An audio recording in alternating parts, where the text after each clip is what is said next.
Hey, hello. Hi, folks. Good to be here. I am sick again. Story of my life.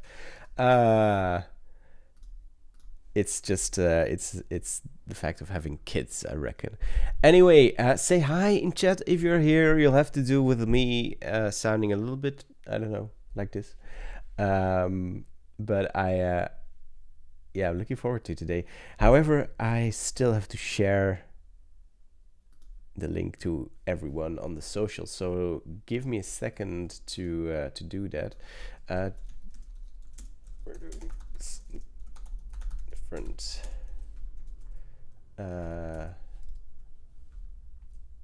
Sure.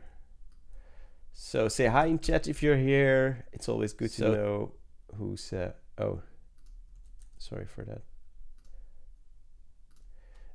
Let's see. It's good to know who's here, and then we will properly start in a second. I also need, let's see, copy, share it on the Discord.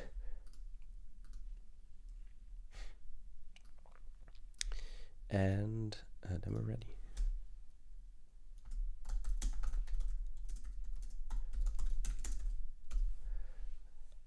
Okay, cool.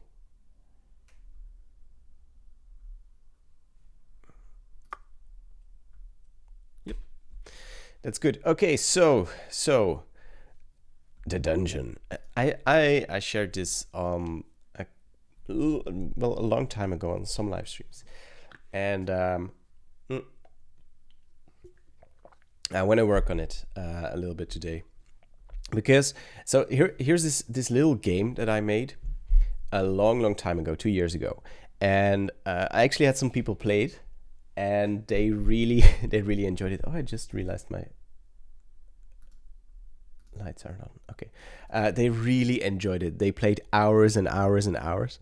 There was one pretty big problem in that it was written with Livewire, and so everything went through the server. So basically you could have two people playing, but that was about it, because then it was just not performant enough.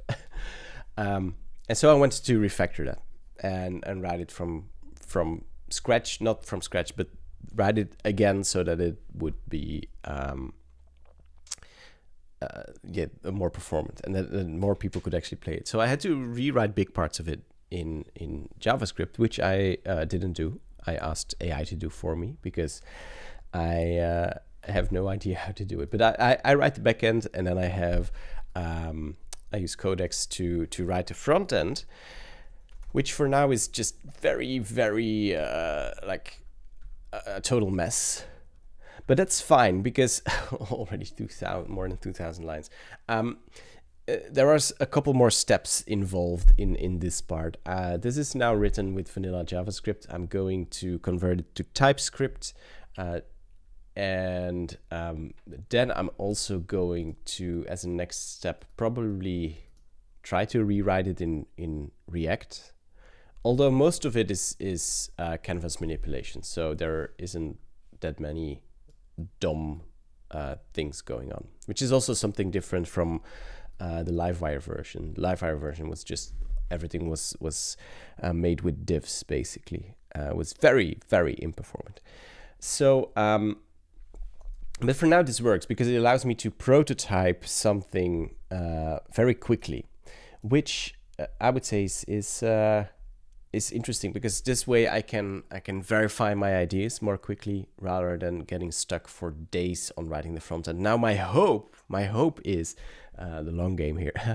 The long game is that we do some live streams about it on this channel, and maybe someone with enough front-end knowledge actually wants to do a proper rewrite. That would be cool, and I'm super open for that.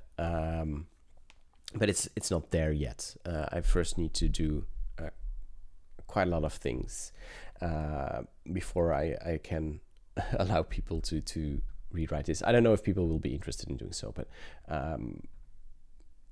maybe someone will. And that would be perfect, because I don't really like the code that's written here, but it works for now, and that's good enough.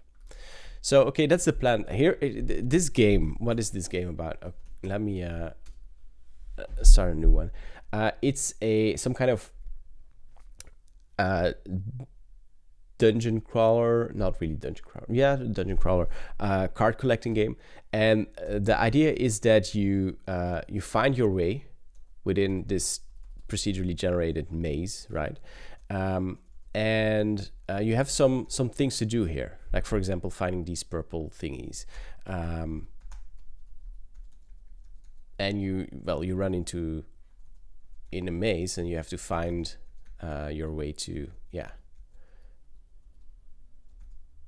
Okay, so I found it, and now there's another one, yeah, down here. You can see it with the purple dot over here. So those are artifacts, and you have these cards. You build your deck basically. That's the whole point of the game, is to build strong enough a deck so that you can more easily navigate within the dungeon and do more complex stuff while you're in the dungeon. So this is all test version now. There are about, let's see,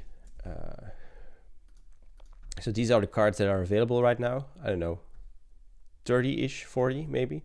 But I have some ideas to add more cards as well. The cards, you have to buy cards with coins that you collect in the dungeon and that you get from finding these purple artifacts. Some cards have like special effects and special requirements before they can be played. And the higher you level up, the more complex and rare cards you will encounter, which you can then use and buy. So yeah, lots of mechanics regarding the cards, but you get the basic idea. And today I actually want to start with fixing these cards over here, because I ported them from an old code base, and that's it needs some tweaking basically. What else is there? We have some stats over here. These are just health, makes sense. Mana is used to required to play cards, and you gain mana by navigating around the dungeon, and also by discovering new things. Stability is something that a stat that constantly decreases the more you explore, and the lower it gets, the more chance there is of tiles collapsing, which would, oh, and you briefly saw it over there.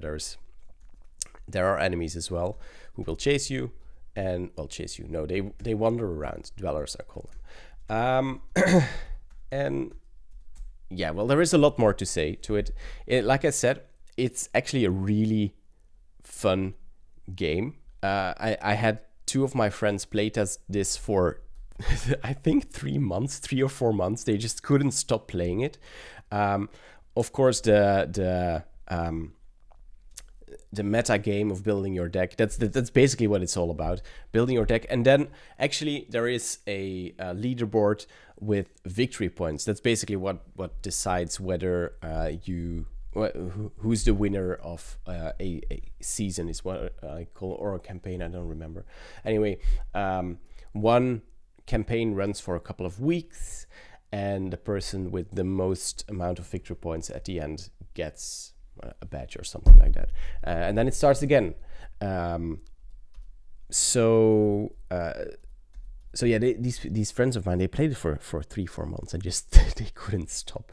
Eventually they gathered all there was together, and they went through the end game, and then then we decided, like, okay, successful test.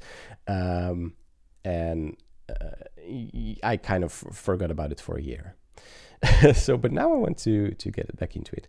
A game in PHP, wow. So let me tell you a bit about the architecture. Oh yeah, by the way, I'm reading chat, but I can't show chat anymore. I don't want to talk about it. So the backend architecture is, there is this dungeon class, right, which is represents one game for one player. And it keeps track of all the stats and everything. Basically, this gets serialized and for now cached, but we're actually going to rework that to store in Redis and probably use IG binary to serialize it and deserialize it for performance, right? So yeah, everything that happens within on the front end goes to Dungeon controller, to this controller over here, and there isn't much here. So there's a move action, there is a play card action, and an interact with tile action. And for now, I think actually that's all that's needed actually. So what I really like about using PHP for this is that it's there's no, this is not a high FPS game. This could be a tabletop board game, right? With turns, unless it's well, it's single player within the one dungeon instance, but you let's see. So every action here is just an HTTP request, a stateless HTTP request, which I really like. It's the simplicity of PHP. And I was actually talking to some people on Reddit, if I'm not mistaken, a while ago, who said they were using this architecture of like stateless HTTP calls to run like real games with thousands of players. So PHP is really really great at that. What PHP isn't all that great at is to render all the visuals with a templating engine like with Livewire and Blade. So that's what I pulled out now, and now it's just rendering on a JavaScript canvas, which is a lot better and honestly really needed because I want to fix that performance bottleneck, right? So when you think about it, it's nothing more than the PHP part is an API, right? But all game logic is handled by PHP as well, because we want to verify on the server that it's actually correct. So whenever things change in the dungeon, right? So like for example, move, there are a couple of things that happen. But and check, because like move is like the main driving mechanic. There is no timer ticking, for example, in real-time games where you would have I don't know, 30 ticks per second or 60 ticks per second. No, there's nothing like that here. It's all driven by the player's movement, which makes it a bit more slower pace, but again, tabletop board game. You get the point. So whenever things happen, this is one very important technical aspect. Events are dispatched. Everything is event driven. And in the backend, we can listen to events and trigger new stuff. Like for example, player moved is an event that drives a lot of, actually let me go to player movement listener, an event that drives a lot of other code, right? For example, I need to clean up here a little bit. But whenever a player moves, here are the things that happen. We spawn some coins, we check whether some coins must be collected if the player is on the same tile. We gain some mana, we decrease stability, possibly we collapse some tiles. You could already see that happen here, for example. This is a collapsed tile because of stability getting low, right? And it means we cannot access that unless we use a card to remove this collapsed tile. And we checked for artifacts that are collected. We also have player movement also drives the dwellers, the enemies, right, who are moving throughout the maze, and then we do some checks on whether they actually encounter the player or not, stuff like that. And then all these events, this is the important part, all these events, they are collected and then sent to the front end as well with, let's see, it was called Dungeon, well, yeah, this is the first, hang on, Dungeon change event middleware. This is a middleware on the event bus, and whenever a dungeon event is dispatched, we will store it in a place, basically in that dungeon class, but it doesn't really matter where it's stored. It's just convenient to store it in the dungeon class itself. So whenever an event occurs, we keep track of that change, and when we then finally send the response back to the client, that's the dungeon action middleware. Yeah, actually I want to rename this to dungeon route dungeon endpoint was called. Yeah. We then take all these changes, we consume them, which means also bumping the version. I'll get to that in a second. Wow. And we send them to the client, and it's this list of changes that gets applied by the client in this huge file, which I've never looked at it. It's just JavaScript, right? It's a lot of JavaScript, and I noticed that AI generated JavaScript does a lot of type checking to make sure everything works. This is why I want to convert it to TypeScript pretty soon. But this list of changes then get applied on the front end, and then we have some check. This is where the version comes in. If the version gets out of sync, then we will just fetch the whole state from the backend again, just in case something goes wrong. So we, Zappos here asked, we can remove HTTP part and use real native PHP and JavaScript communication without spending time on network. Yeah, but remember that I do want this to run in the browser. I should have maybe said that up front. It's actually part of the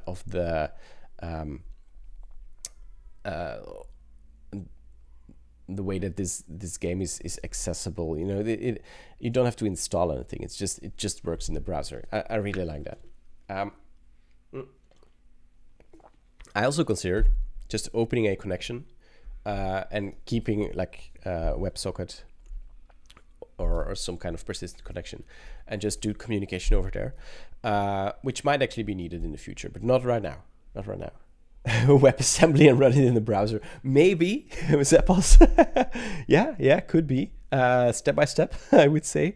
But yeah, there is. But if you would run it in the browser, then we would need some kind of communication to the server, right? So yeah.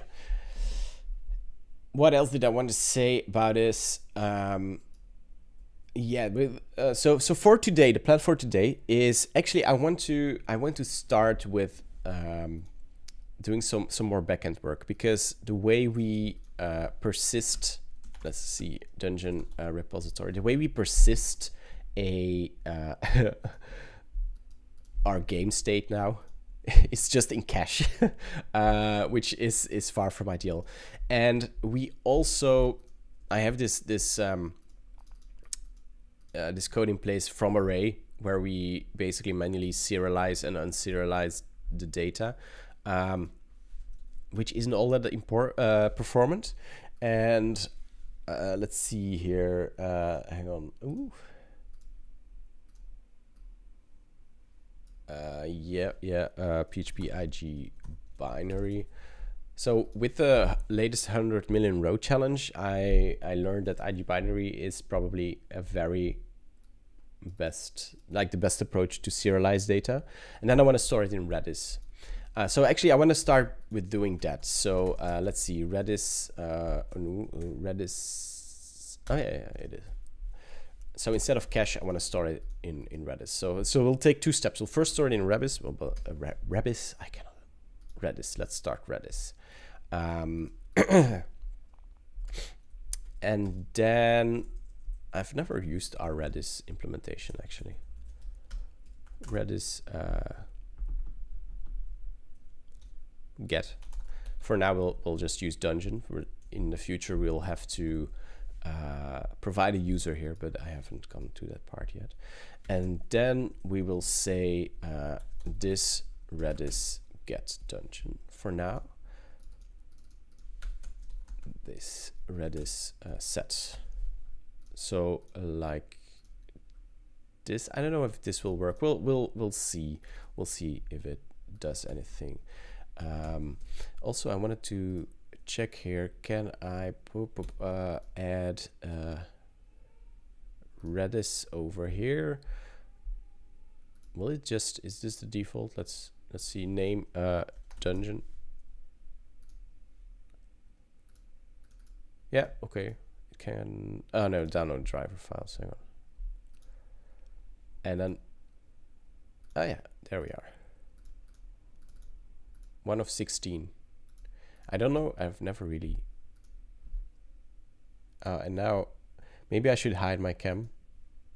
Yeah, I don't know. We can do it like this. Or maybe I just move it to over here for now. We'll see. We'll see if we can, if this actually works. So what else do we need? Actually, I don't know. Hey, I already had, hang on. IG binary PHP. This is something we need to look out for. And then Tempest Redis. Do we need to add some config? Why? That's weird. Is there no key? Oh, there's no docs for the Redis stuff. Okay. Redis config. I think the default should be fine, I hope.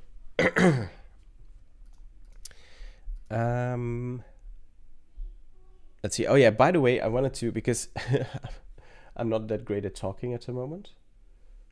I wanted to put on some background music. Give a shout if it's too loud. Let's see. I don't know if that's too loud or not. Anyway, it makes it so that I don't have to talk through the whole thing. So I'm gonna implement Redis. And let me know in chat if the music's too loud.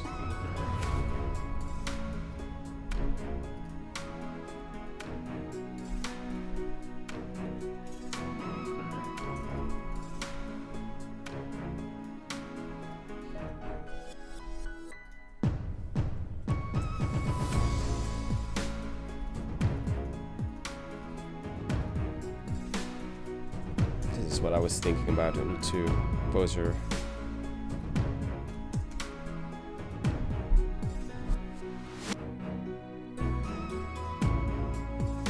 Oh.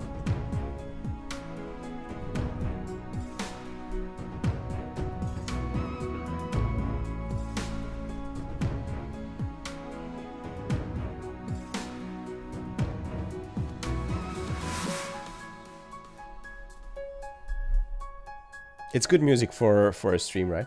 About games.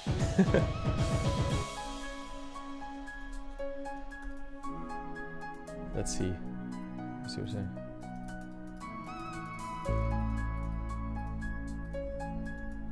So what do I want to do here?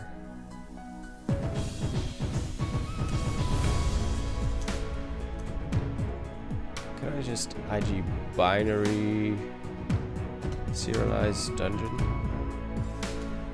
Is this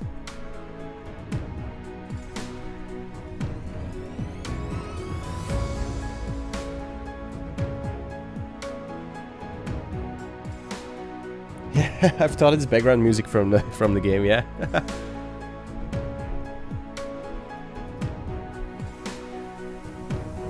Then enter IG binary unserialize.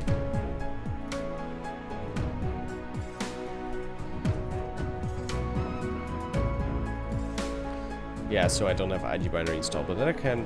Do I have Pi? Echo.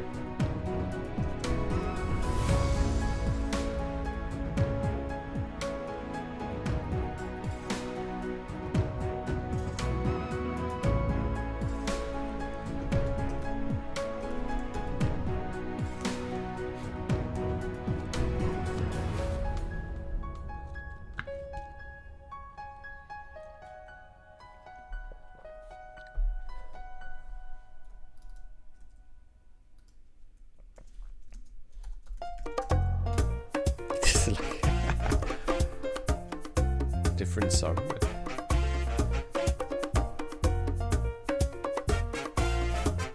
so for me it's a bit too loud actually.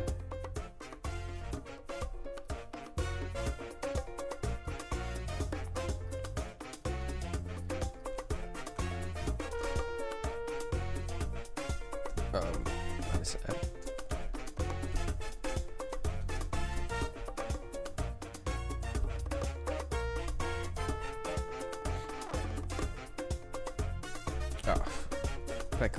Info, IG binary. I lost.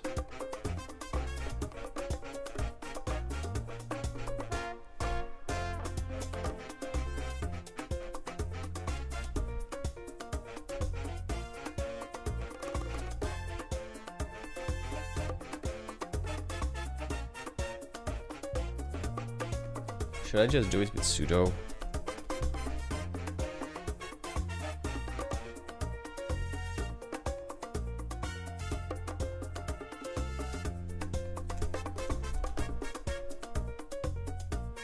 Not nice.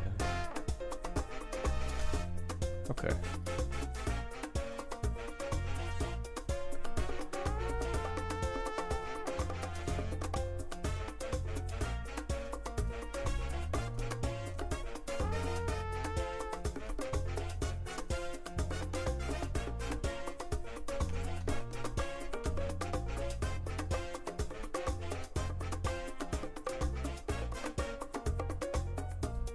I should valet restart.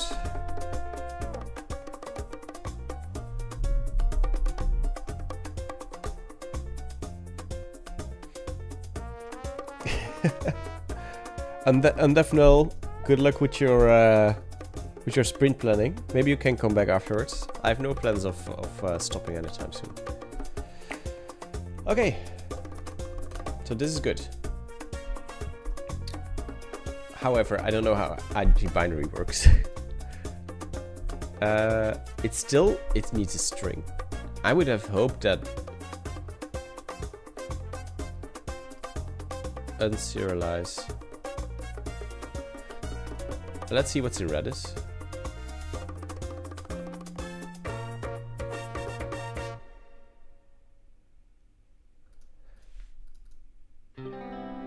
Oh. This is not... It crashed.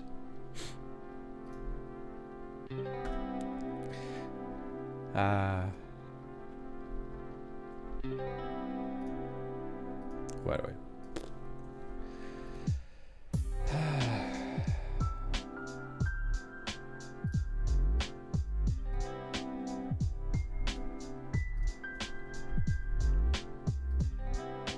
That's unfortunate.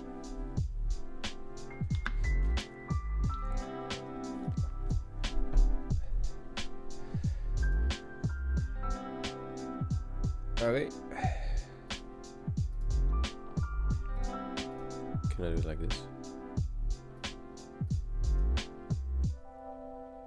Drop. Okay. Ah. Now it works. Okay. So now we're using Redis and ID binary. Can we now open it? Shall we try again? Command option right click on the dock to force.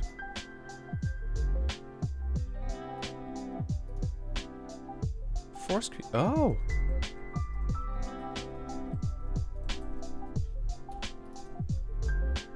Let's try it again. Okay, yeah, this is good. Perfect. And so, if I actually want to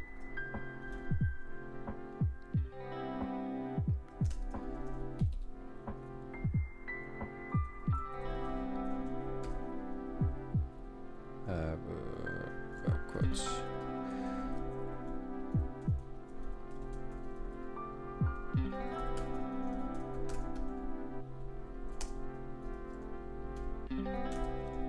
Like this.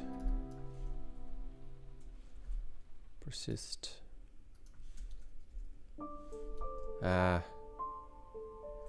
No, let's not add user management right now because I need to do some more refactorings for that.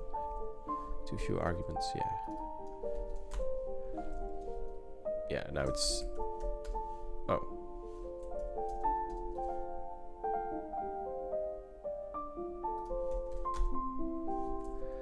Of course. Okay. We're back. Okay, so this is cool.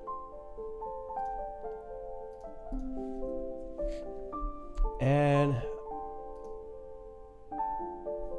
what are you working on, Veej?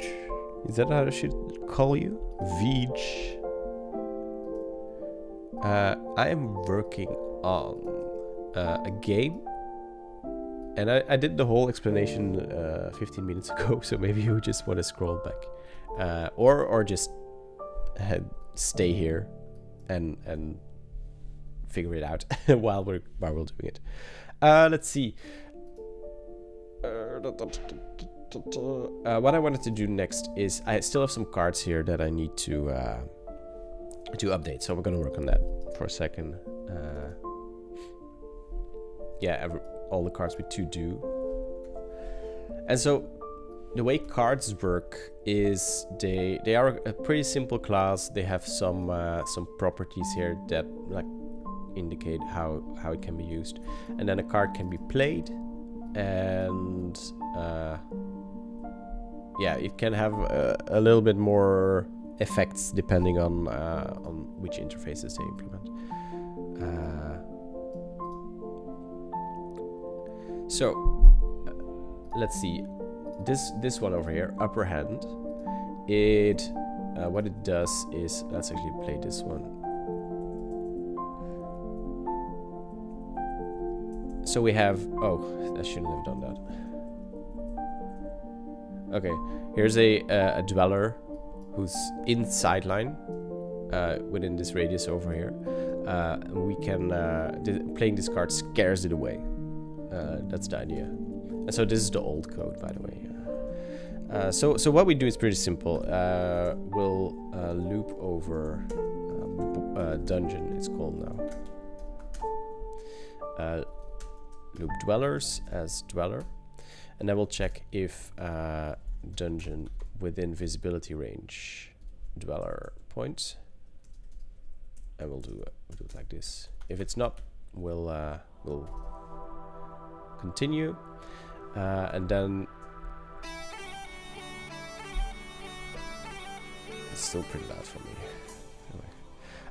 And then we will remove. Yeah, we'll unspawn a dweller and spawn a new one somewhere else. Basically, so we can just say dungeon despawn and dungeon spawn. So that's basically it, and then we don't have support for this yet.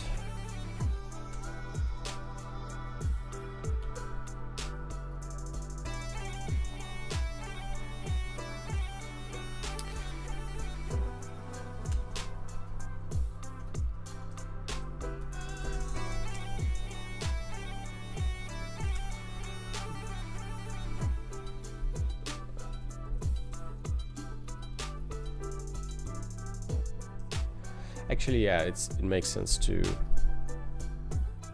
move this part over here. Loop visible dwellers generator.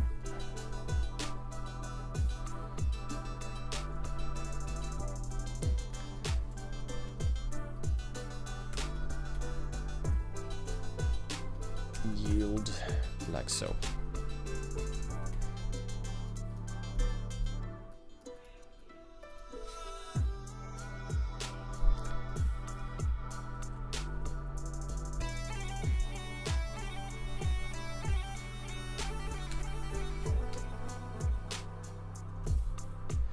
And so this one breaks after one turn. Dungeon visible dwellers.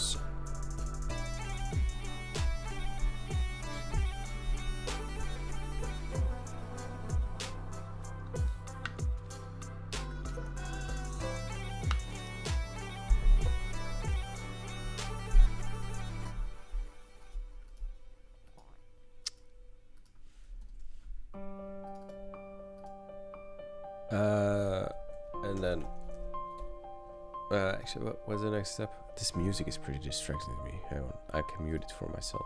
That's better.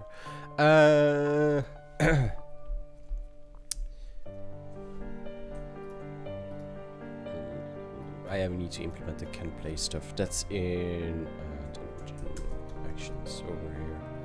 Play card. Yes. If card instance of what is check before playing and not card can play, return. Okay, so let's copy this to the, most cards have like 2 versions, minor and major one. So this is good. And then over here, oh, this is remove all dwellers inside, so it's basically the same without break. Like this.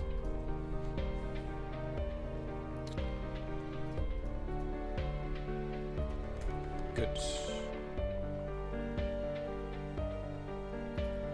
Okay, so let's try this out. Things that we've changed. Oh yeah, what do we also need to do?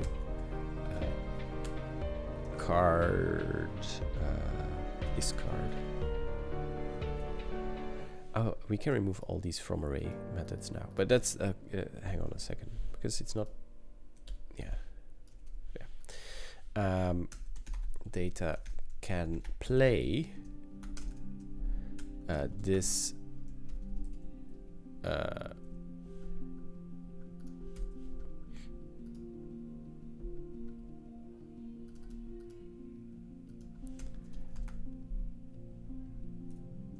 Can be, let's make it null, and if this instance of chapter data can play equals can play. Oh, but we need to add the dungeon here. Ah, that's annoying.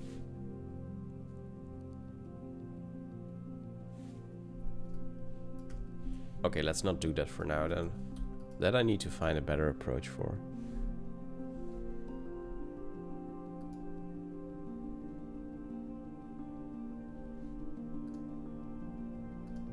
Ooh. I misclicked.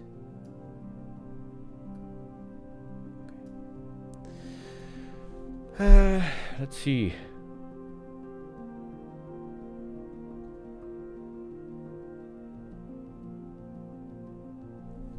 Well, we'll try it out. So let's go to our controller, dungeon controller. Oh yeah, I wanted to add, hang on, dungeon. Public pool cheat is false.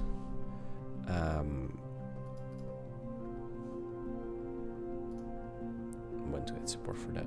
Yeah, so this can be removed. That's good. Actually, let's find from array.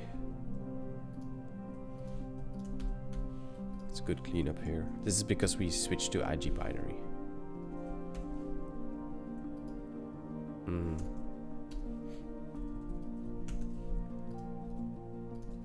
Well, let's see whether it still works, but it should, right? Yeah, okay. 2 array we need because that's for the front end part.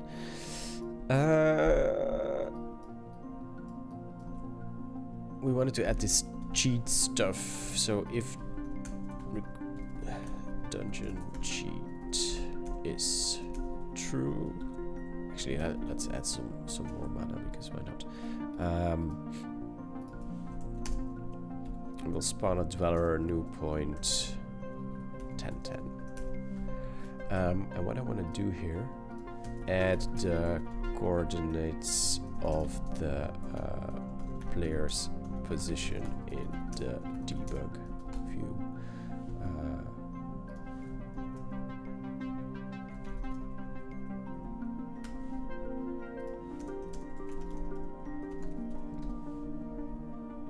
So while that is going, I can move to the next part, and that is the player movement listener. Let's see. When is this? Oh yeah, it's hang on, it's in dungeon actions. Move over here. Over here we have some checks, right? And what we want to do is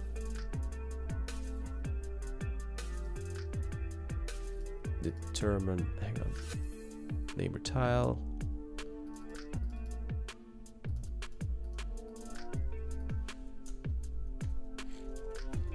This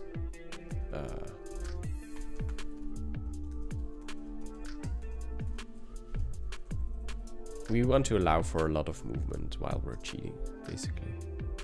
If not cheat, yes. So if we're cheating, we will just continue. Neighbor tile, okay.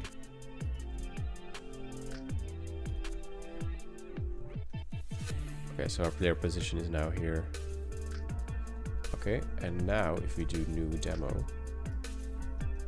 Oh.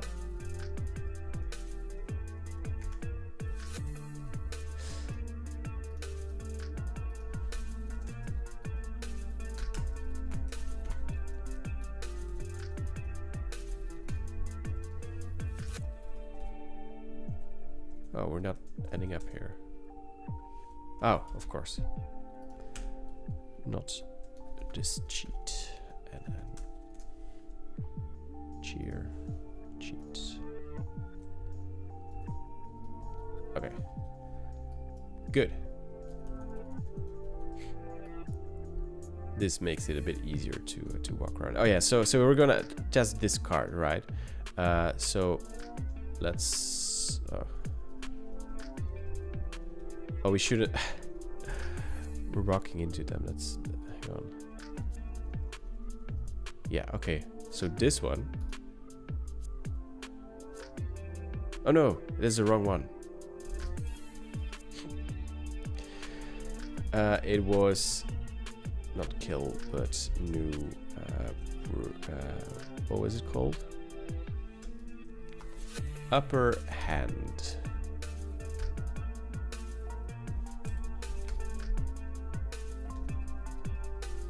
Oh yeah, let's find some enemies.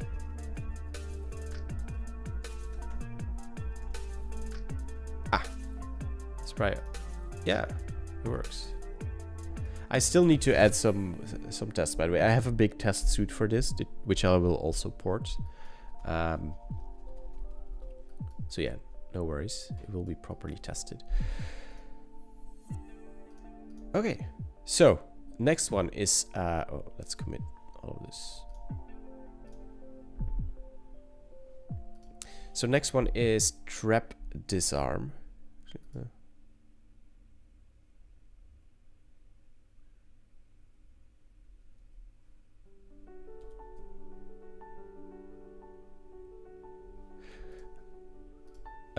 Yeah, so the next one is trap disarm, and for that we need to add a new concept to, well, not to the game.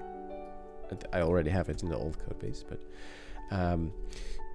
let's see how I implement it here. So some tiles can be trapped, and if I'm not mistaken, I have, yeah, alter stability trap.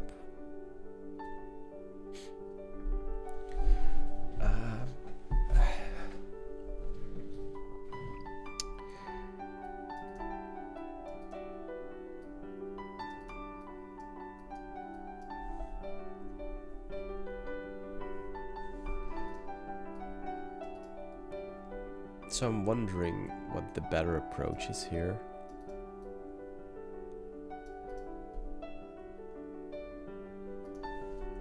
Let's see, tile is trapped. When is this set?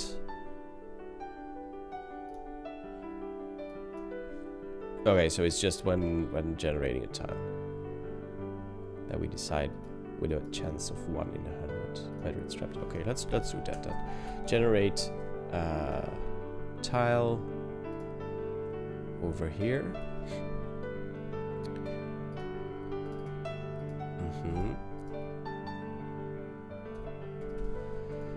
if this let's inject random actually.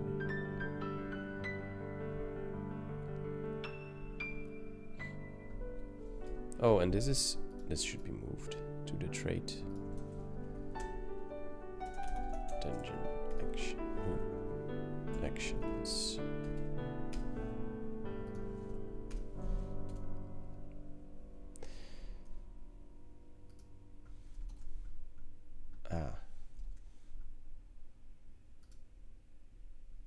Okay, we'll just if random int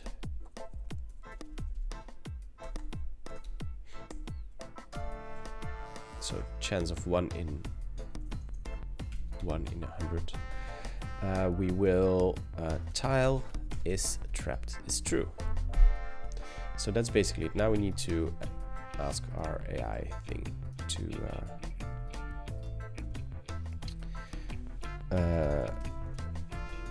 let's search for a proper icon here. Game icon, trap. I don't know. Yeah. Let's see. Let's find a good.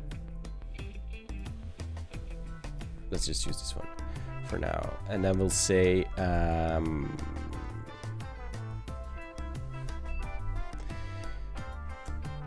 whenever a tile is trapped, this SVG should be rendered on top of it only when within visibility radius.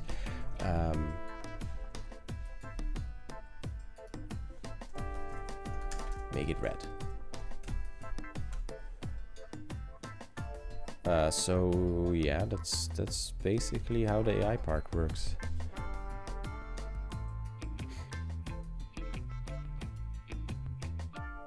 And then I will let's go to dungeon controller. We'll say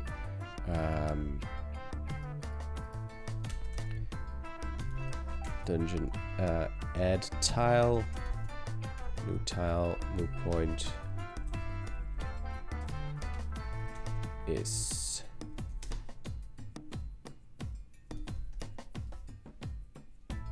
can I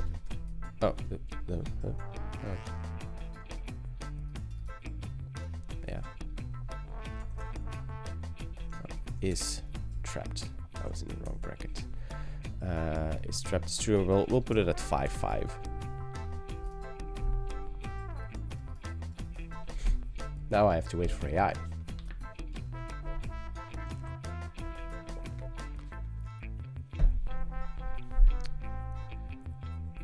Actually, I should do it like this. Yeah. Okay. So let's see if that works.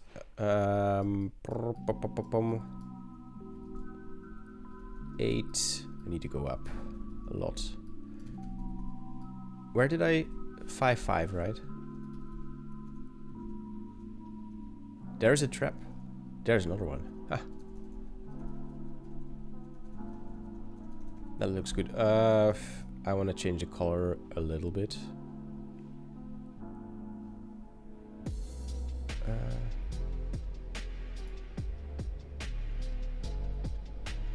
Is this SVG?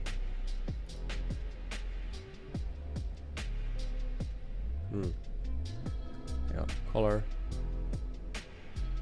Where's the color part? Fill style over here. Edit.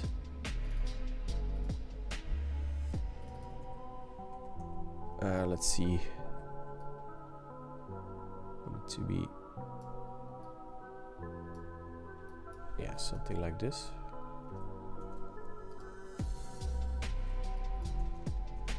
I don't know.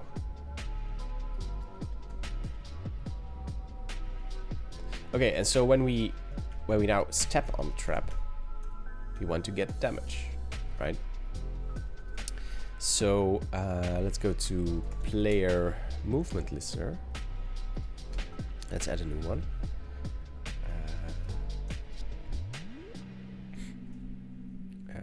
Check. For traps, player moved. Event handler like this. And we'll say if this dungeon current tile is trapped. Well, actually, no, we shouldn't rely on current tile because events are not necessarily handled in the same order. We should just do a tile dungeon. Try tile is better, and then if not tile, we'll return, and then we'll say if tile is trapped, we'll just say decrease health by, I don't remember, I think it was 15 in the original game. Okay, so now every time we step on it, our health decreases. So that's that, and then we have a card to remove these traps. Well, we have two cards, minor and major, and this one interacts with a tile. Let's see, on play nothing happens, nothing on play, and then it can only interact with tiles sorry, that are trapped. And I will say tile when it's played, we'll say false, and then we'll say dungeon update tile. We can just do event new tile updated tile, and then dungeon unset active card. So this is the minor version, and the major version you can do it 3 times, right? So we'll just copy this. We'll say discount -1, and then if it's unset, we'll say dungeon, like so. Nothing on play. So that's already it, I think. Let's see. We will trap disarm. You go to our dungeon controller, and we will say over here, trap disarm major and minor as well.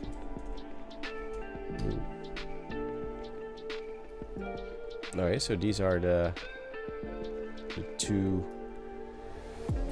Let's see, we need to go to 0, 0. I should probably add. There it is.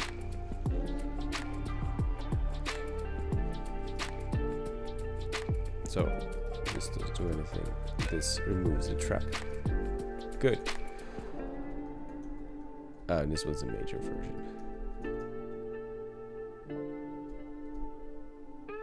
Oh, there we have one.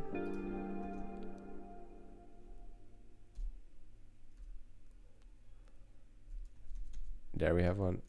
And now it has, oh yeah, I still need to fix that, but there we have one. Okay. So that's how that works.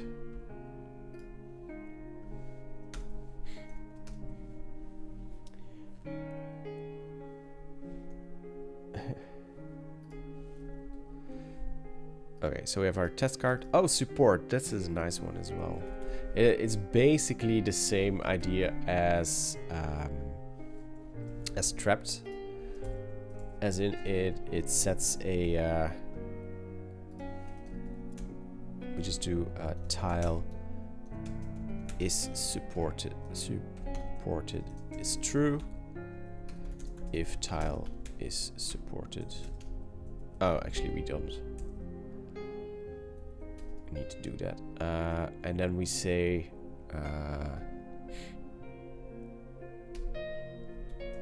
event new tile updated like this, and then we count, and then the count is 0. We say we unset the active card, and it's basically the same for the miner, with the difference that miner has less.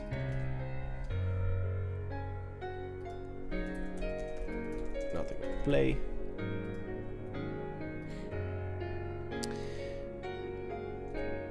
Okay, and so for supported tiles, when a tile is supported, it should use the let's see,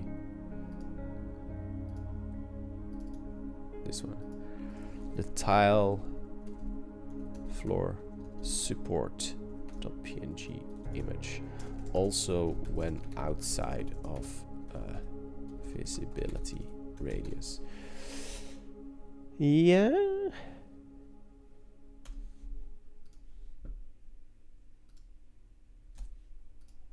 I think that's all we needed to do for these two. Let's say new support major, new support minor.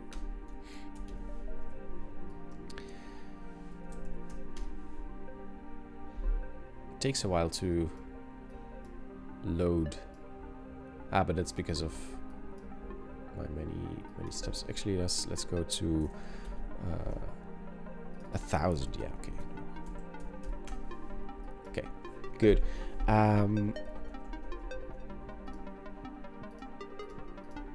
Okay. So that's good. And yeah, they stay when outside of the radius. I maybe need to make it so that you cannot interact with tiles outside visibility radius, actually. In general. So let's interact with tile. If not this within visibility range,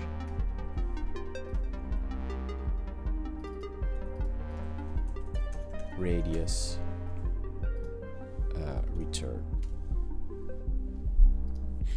And when something tile actions where the tile can be clicked should only be allowed within visibility radius. Let's first try it out. Display support. Yeah, so this doesn't work, but over here it does. Yeah. 8, 9, 10. Okay, good.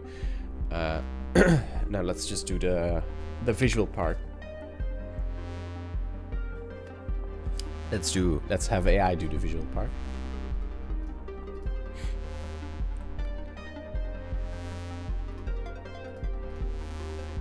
By the way, support is a really nice card. Why can't I? Oh, it's probably because it's doing work. Yeah, look at that. Did something?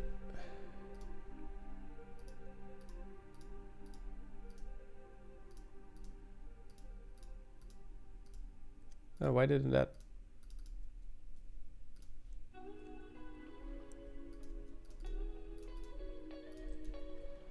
Huh.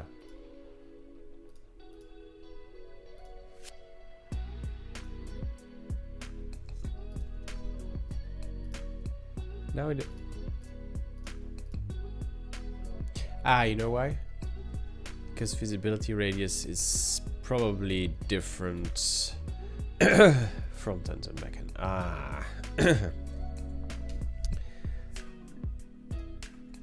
We have like the very corner. Yeah.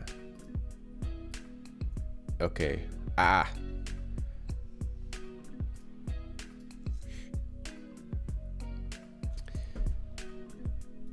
That's annoying. We need to Need to fix that. Although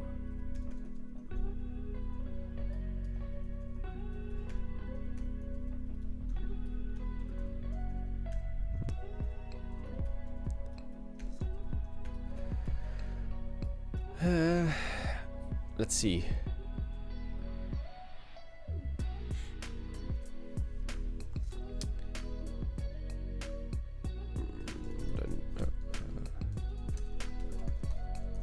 Not view. It's tile with invisibility.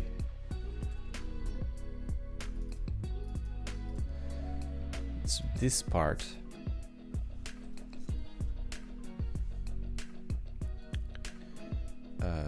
Within physics.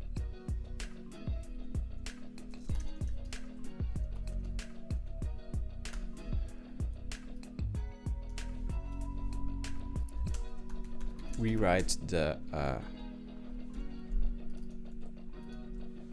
function. It should be exactly the same as this PHP implementation.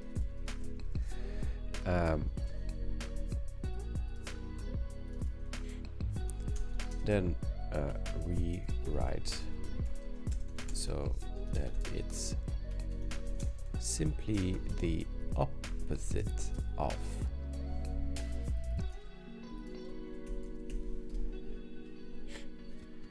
I reckon there might be some rounding errors in JavaScript.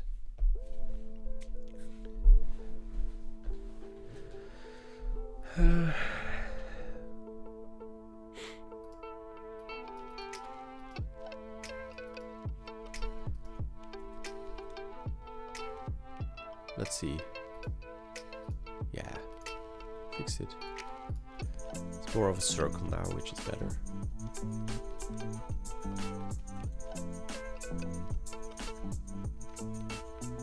Yeah, so this is the whole range. And over there, not possible. Over here it is. Cool. Let's see. Next cards. We had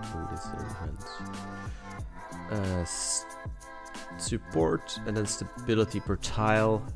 I already did that one, right? Yeah, I need to clean it up a bit. Stability is also done. This one is also done. Also done.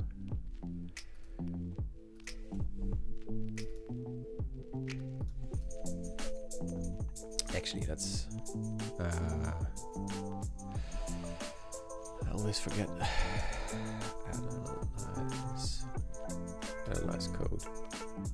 Silent code cleanup, but yeah, no, it's in the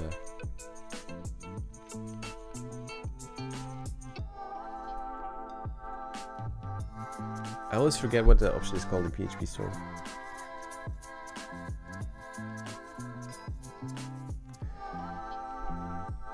Cleanup.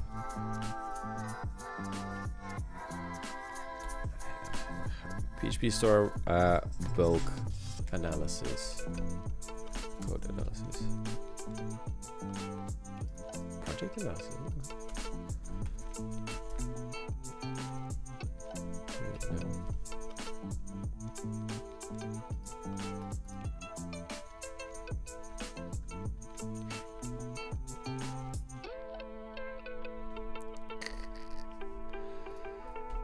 Analyze code in bulk.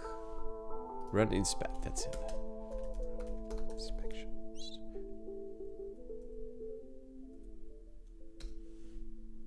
Directory. Code cleanup, that's it. Oh,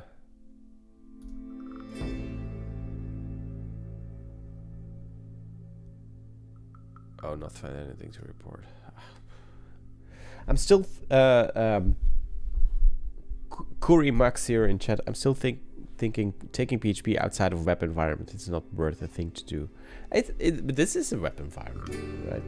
And as I mentioned at the start of the stream, I was talking to some people on Reddit who actually have used PHP as a backend for some browser games with thousands of players. So there, when you think of it, it's nothing more than an API basically, and the front end just happens to be a game instead of a I don't know, CRUD table or a form or whatever. But so from PHP's perspective, it's not really it's a different domain, but there's nothing gamey going on there.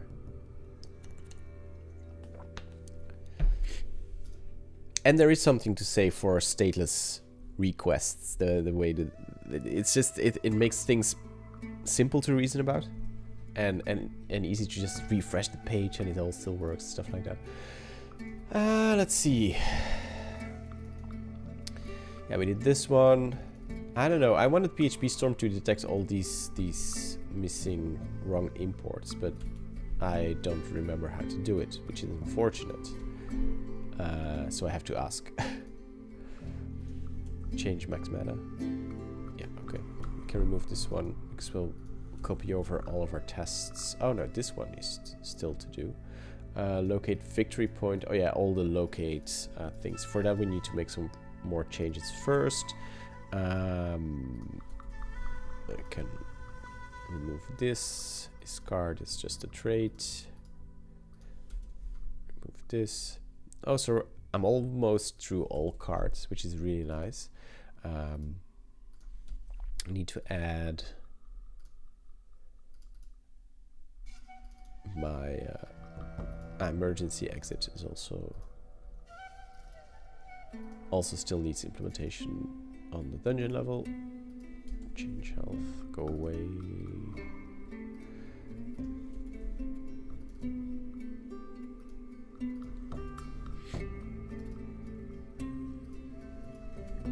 I should probably just set up Mago to do this actually.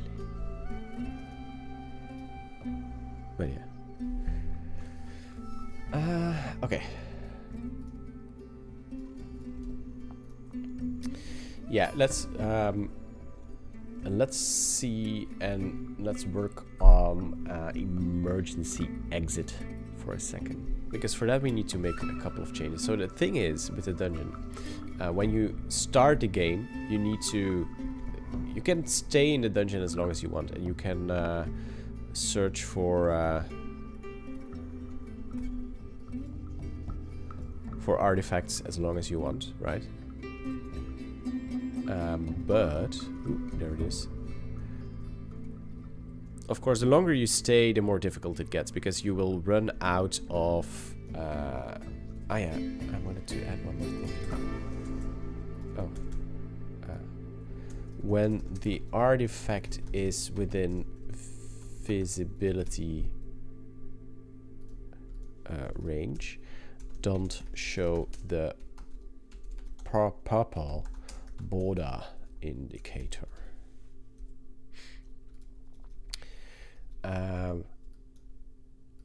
So yeah, the longer you stay, the more difficult it gets. And I just noticed stability can go beneath 0, which is weird. That's a bug. No, it's updating the stuff here. Oh. Yeah, this is perfect.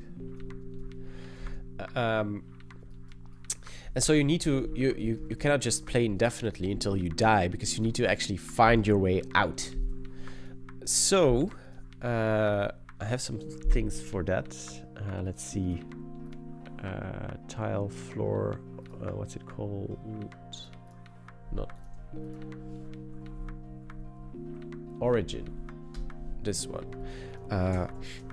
When the tile is origin true, use tile floor origin.png as its background. Also, never hiding when outside of visibility radius. So you need to get back to this tile, to the origin, to actually exit the dungeon.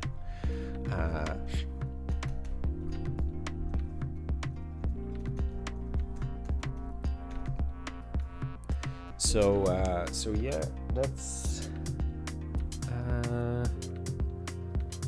I'm thinking how I want to.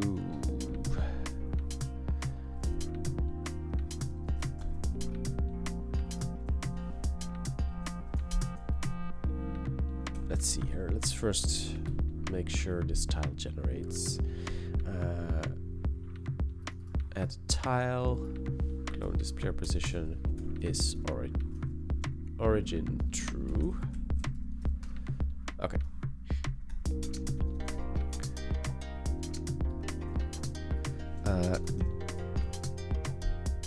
The origin tile can have the same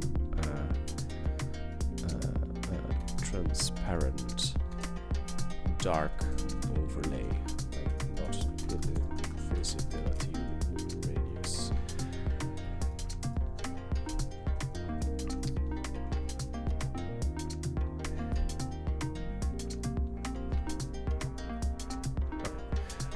So when we're here,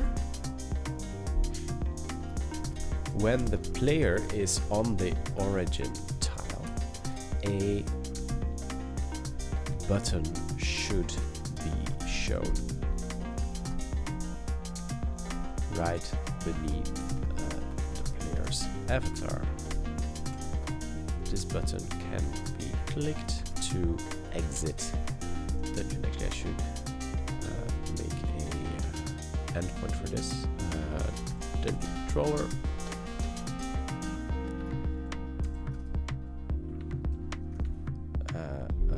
Exit. Exit is just fine. Dungeon endpoint post exit. That's good. Dungeon request. We don't actually need a request here because we can just say dungeon exit and then return new OK.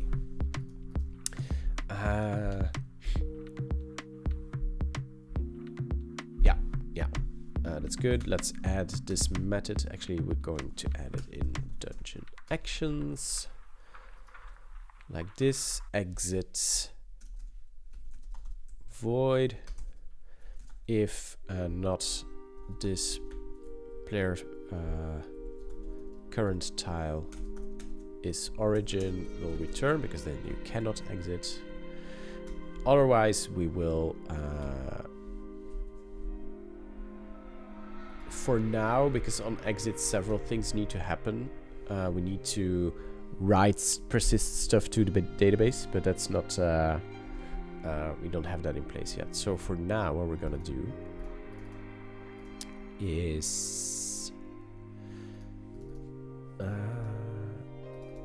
I'm in the wrong place.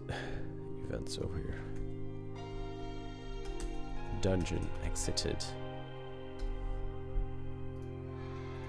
Implements dungeon event.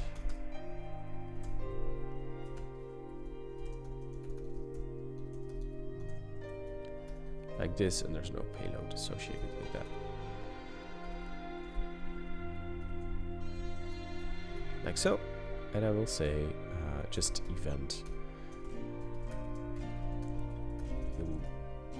dungeon exited, import it, and then we'll say public pool has finished or has exited. This has ended. We already have. That's actually better. Ended equals true, because that should also be the case when you run out of health, but then you don't get anything.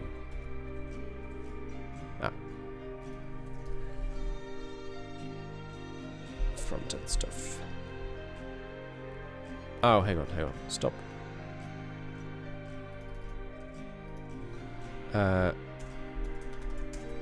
He's sending post slash dungeon exit.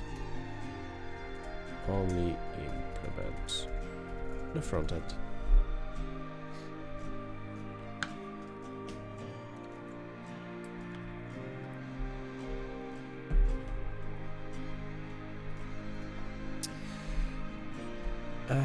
And so yeah, on exit, you basically take all your gathered coins with you that's persisted to the database. While we're doing this, let's also make it so that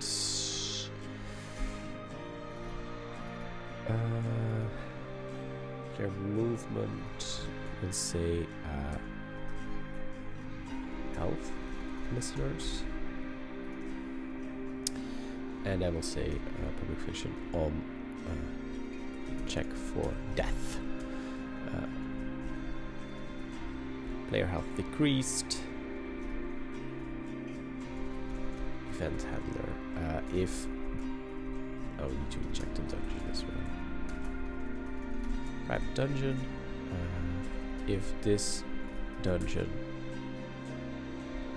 health minus event amount less than equal or 0, we'll just say larger than 0 we can return. And otherwise we'll say this dungeon has ended is true, and then we add a new event, done player died.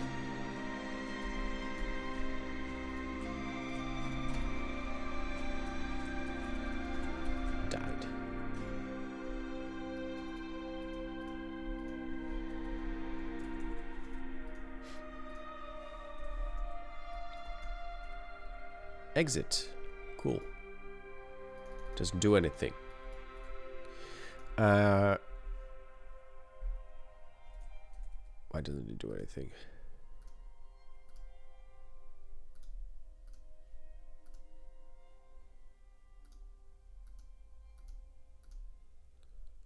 Oh, but maybe it did.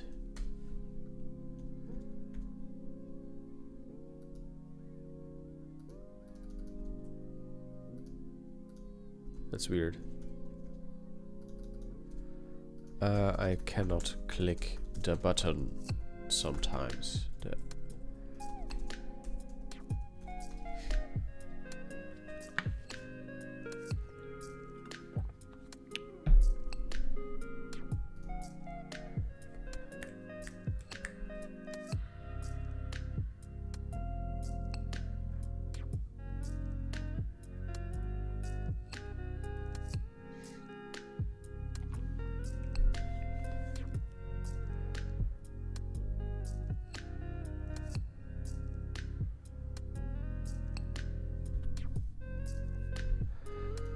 Let's see.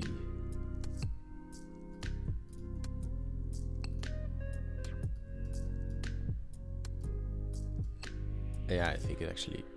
But why did it? The page refreshes when the button is pressed. That should not happen. But anyway, when you press the button, you should actually go to another page, the lobby kind of thing, where you manage your deck, but that's not implemented yet. So listen for the player.died event. When it happens, an overlay should be shown, and the game should not allow to continue. A dark red semi-transparent blurring the elements underneath overlay should be shown.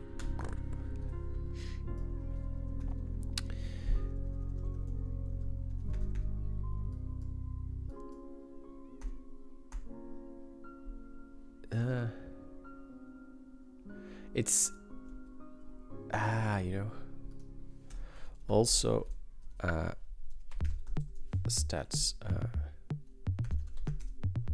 should never go, health and stability should never go beneath 0. This is a front-end bug, the stability and the health going beneath 0.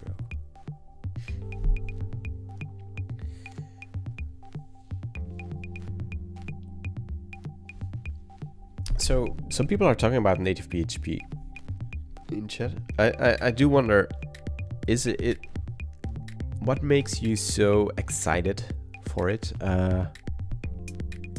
Andromedas Naruto. Like, is it the same reason as for me doing this with PHP, that it's just so convenient and easy to get started with?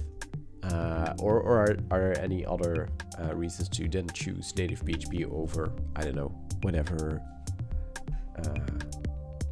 framework is used for app development, native app development?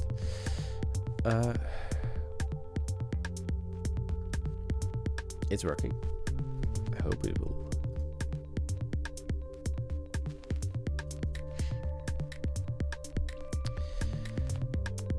How many lines are we at now? 2,000, 2.4K. Yeah.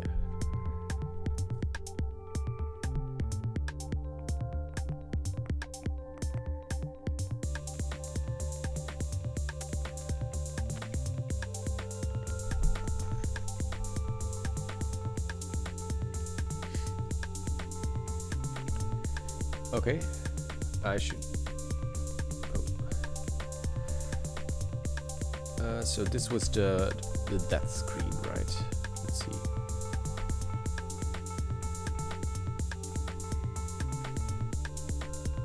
So the player died event is never triggered, actually. I probably never implemented it. Of course I never did. New player died.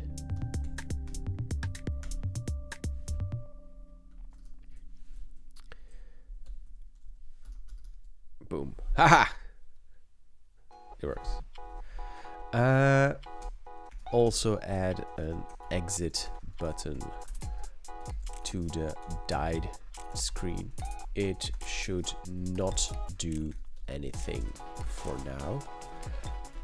In the future, it should link to another page.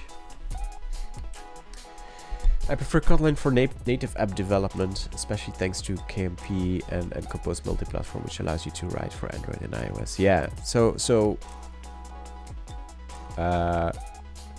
this is what I wonder as well. Is PHP really a contester for native development?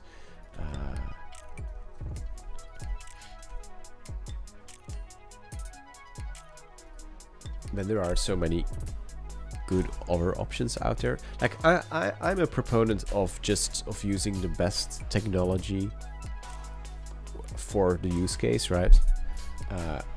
And I'm of course going to argue that in my case, this this is the best technology for what I want to do. but yeah, I do wonder about that. If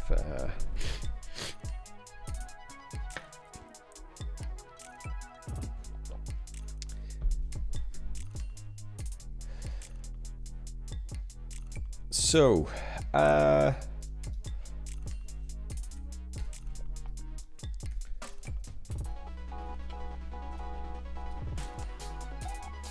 exit doesn't do anything, but okay.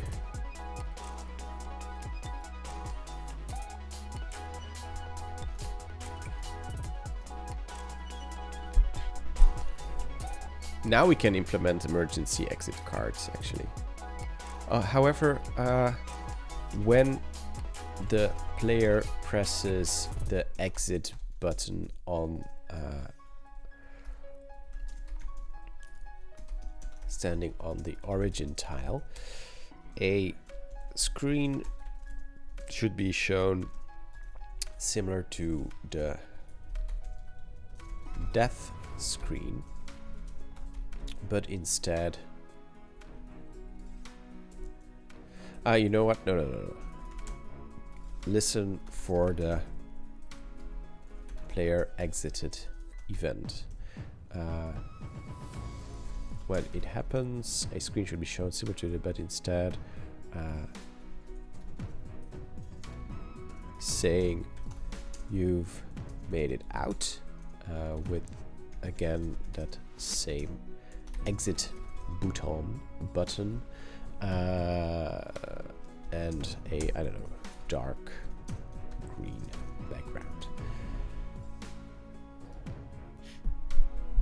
So yeah, it's a contester. An Andromeda Naruto says. So PHP is really a contester. They've done a lot of work, and if you are coming from a PHP background, it makes sense to easy get started. As long as there's no hard vendor lock-in, I'm good. Makes sense. But vendor lock-in don't you think that relying on native PHP and PHP itself then is kind of vendor? Well, no, not PHP itself. I mean, you could make the same argument for all languages, but isn't relying on native PHP quite the vendor lock-in then as well, or am I misunderstanding?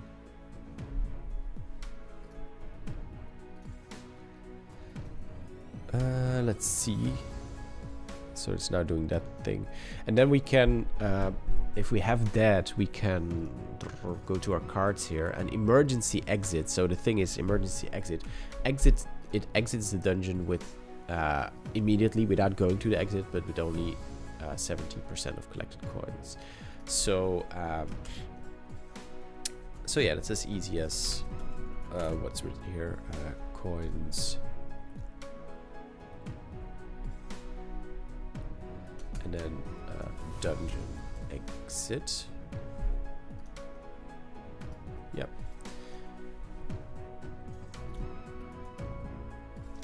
And exit minor is the same, but with less 20% of coins. That's actually quite a difference. I think it should be 50% of coins.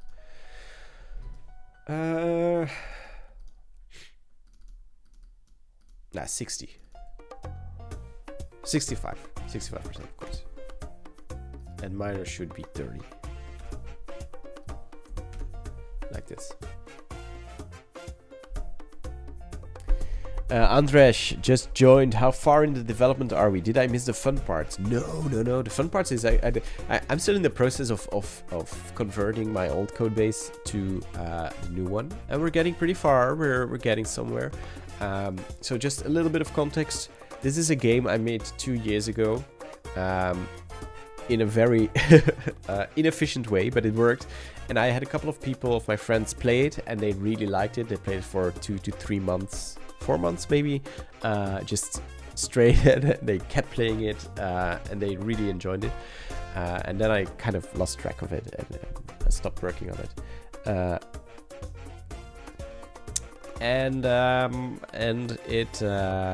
I'm now porting it to Tempest for one, but also to not rely on Livewire anymore, because it was all driven by Livewire and it was very, very inefficient. So it's now rendering on Canvas, and I've got a lot more flexibility to do interesting stuff here. So yeah, that's what we're doing now. And then when everything is ported, I need to add some. Oh, sorry, I got distracted. But I'm gonna add some more cards, gonna add some more mechanics as well. But there is still a lot of work to do, to be honest. Let's see. How much time is left until we end up not writing code anymore and just talk to our AI agents? I don't know. Mike here says none, but I wouldn't agree. I think so. In my case here, I have AI write the whole front end, right? Because I have I have some experience with JavaScript, but I suck at it.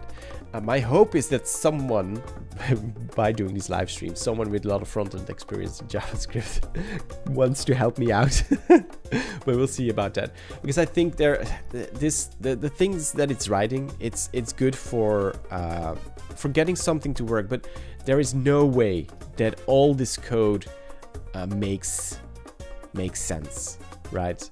But it's fine, because most of the logic actually is handled server side, which is intentional, because I don't want anyone cheating by just going client side and changing state or something like that. So everything is checked and verified server side, and the only thing the front end does is apply changes in a visual way, right? So that's for now. It's super good, because I can continue to work on the game mechanics without having to spend a lot of time on this. But still, I have something that actually works, and I can verify whether it's interesting enough. Well, I actually kind of know that because I had these friends playtest, right? But yeah, it looks really nice on the front end. Yeah, actually, like there is so much more to be done. But yeah, thank you. I like this game. Back to the native. Oh, let's first answer Andresh's second question. Now that we have islands for Livewire, would it be performative enough? The main problem with performance was actually that the Livewire equivalent. I have a screenshot somewhere. Dungeon.png. Yeah, so this was the Livewire view, and it was all limited to this box, right? Because every tile was a div, basically. You couldn't just render like however many hundred of divs with all like click handlers and stuff like that. That did not work at all. The other problem was that yeah, the very naive approach. I was just re-rendering all of this on the server side and just doing a full page refresh with JavaScript basically for every interaction. That's not gonna work. And so yeah, islands might have offer a performance increase there, but still you couldn't have an island like a separate scope for every tile. That wouldn't work. So yeah, I don't know how that would work exactly, but I really like this new style now. So yeah, and it's all in one file. It's all just one JavaScript file, so I'm totally fine with it. It's a long tangent to answer to the question: do you think AI agents will like totally replace everything?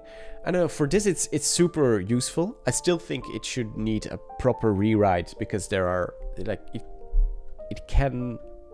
it's just not the greatest code. I'm certain of that. But for now, it's fine.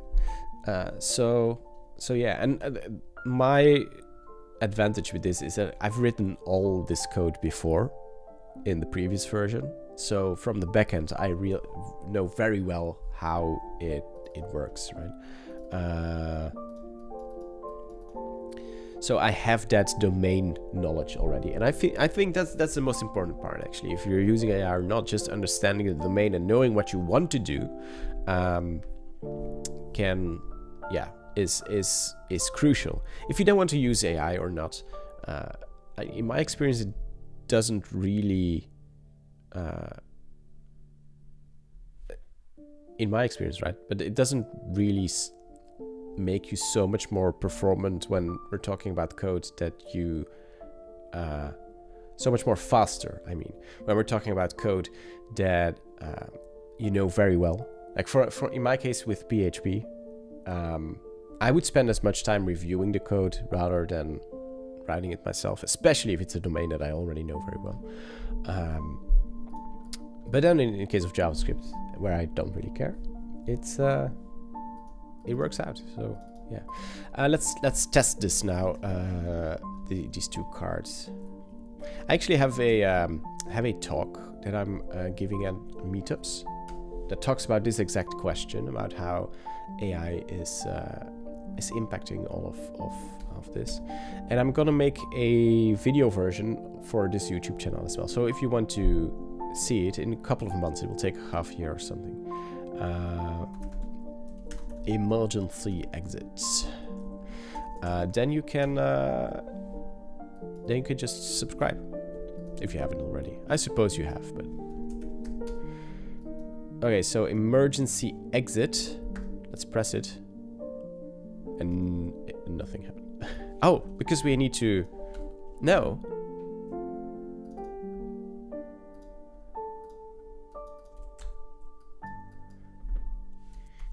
Did it actually implement? No, it didn't. Okay.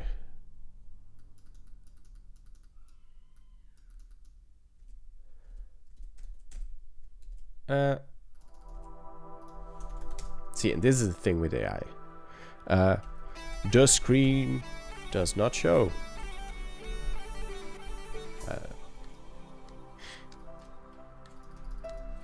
Is there any error here? But actually it should... Did it post to... Hang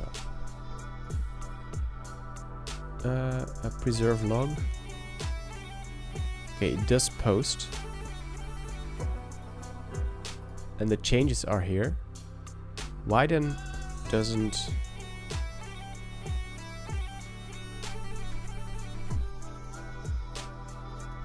Okay, now it lists dungeon exited. So when player exited is included in the response changes, the green success overlay will now appear, but it doesn't. It still does not. Back to native PHP.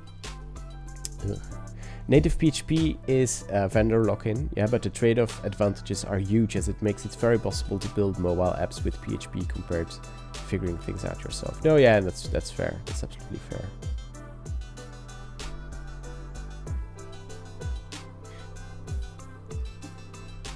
And when you think about it, like everything is vendor lock-in in a way. So, found the issue, exited. Oh, dungeon exited.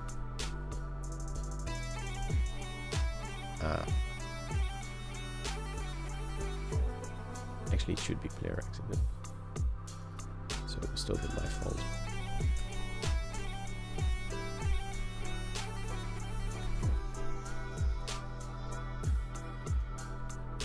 See, this is the kind of things that AI does. Like, it just adds another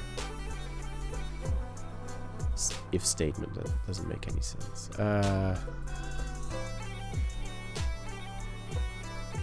okay. Exit. You've made it out. And then exit. Okay. Also show the amount of coins on the you've made it out screen.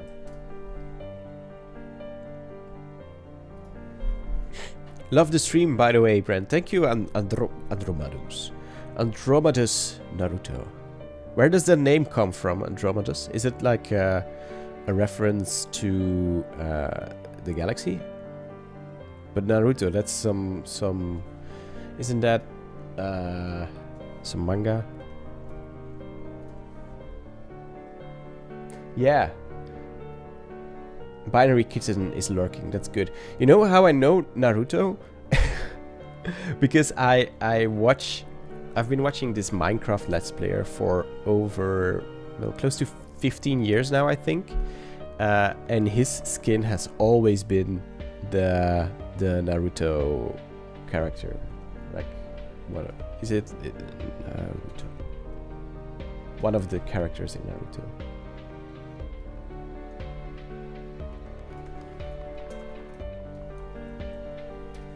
Let me just find the name. Kakashi Hatake.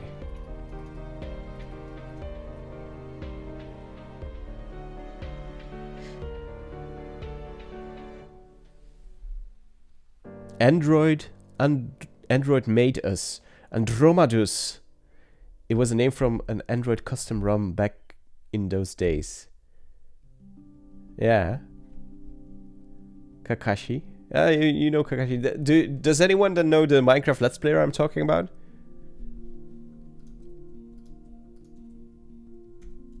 Actually, fun story.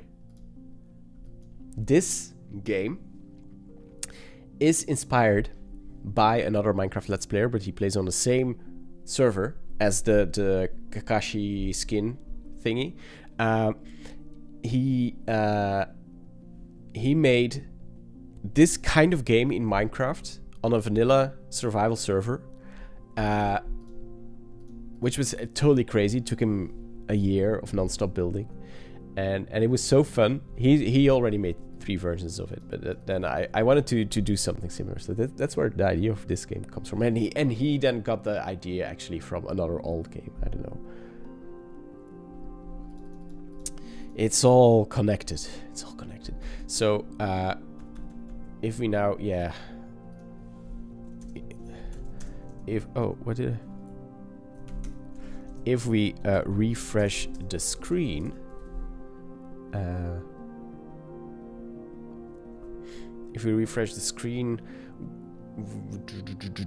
after being killed or exited the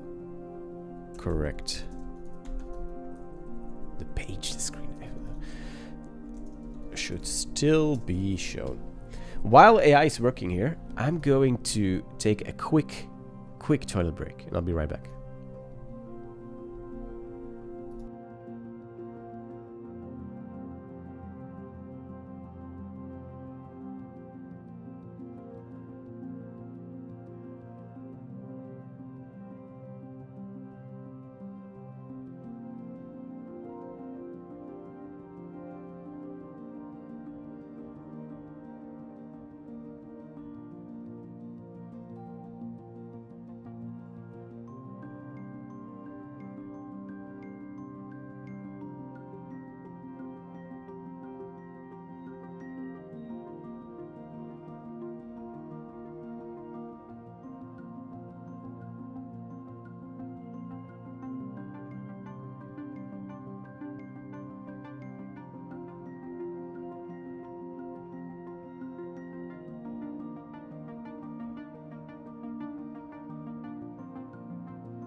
Right, okay, we're back.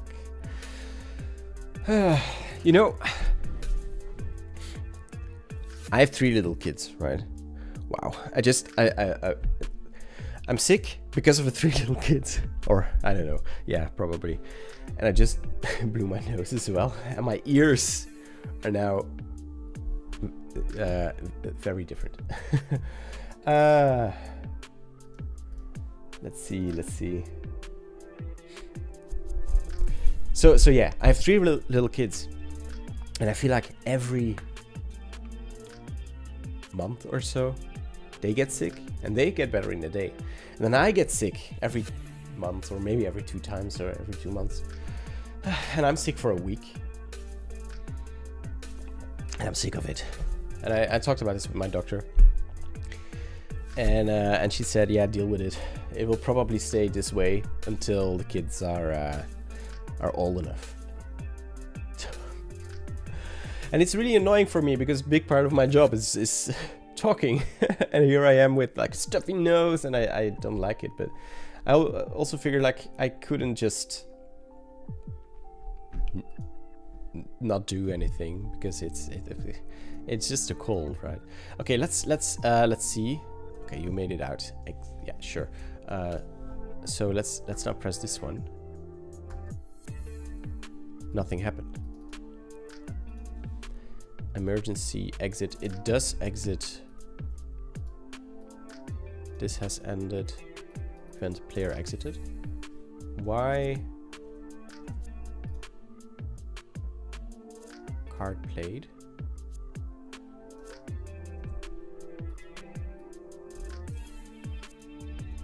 Oh, no. No, this, yeah, because it's, we're doing this check, but we shouldn't. We should do this check in, where do we call exit?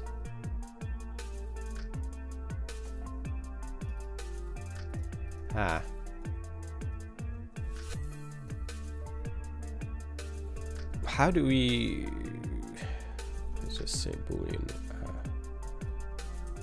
check is true. If check, and let's call this on origin is true. Say requires, or naming requires origin, and then we could say requires origin is false, like so.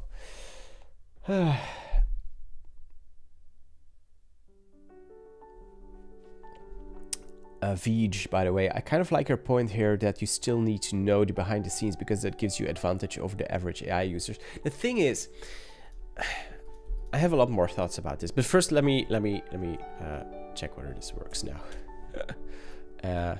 Yeah, okay, exits, and then, oh, was that the same? I reckon, yeah, okay. Good.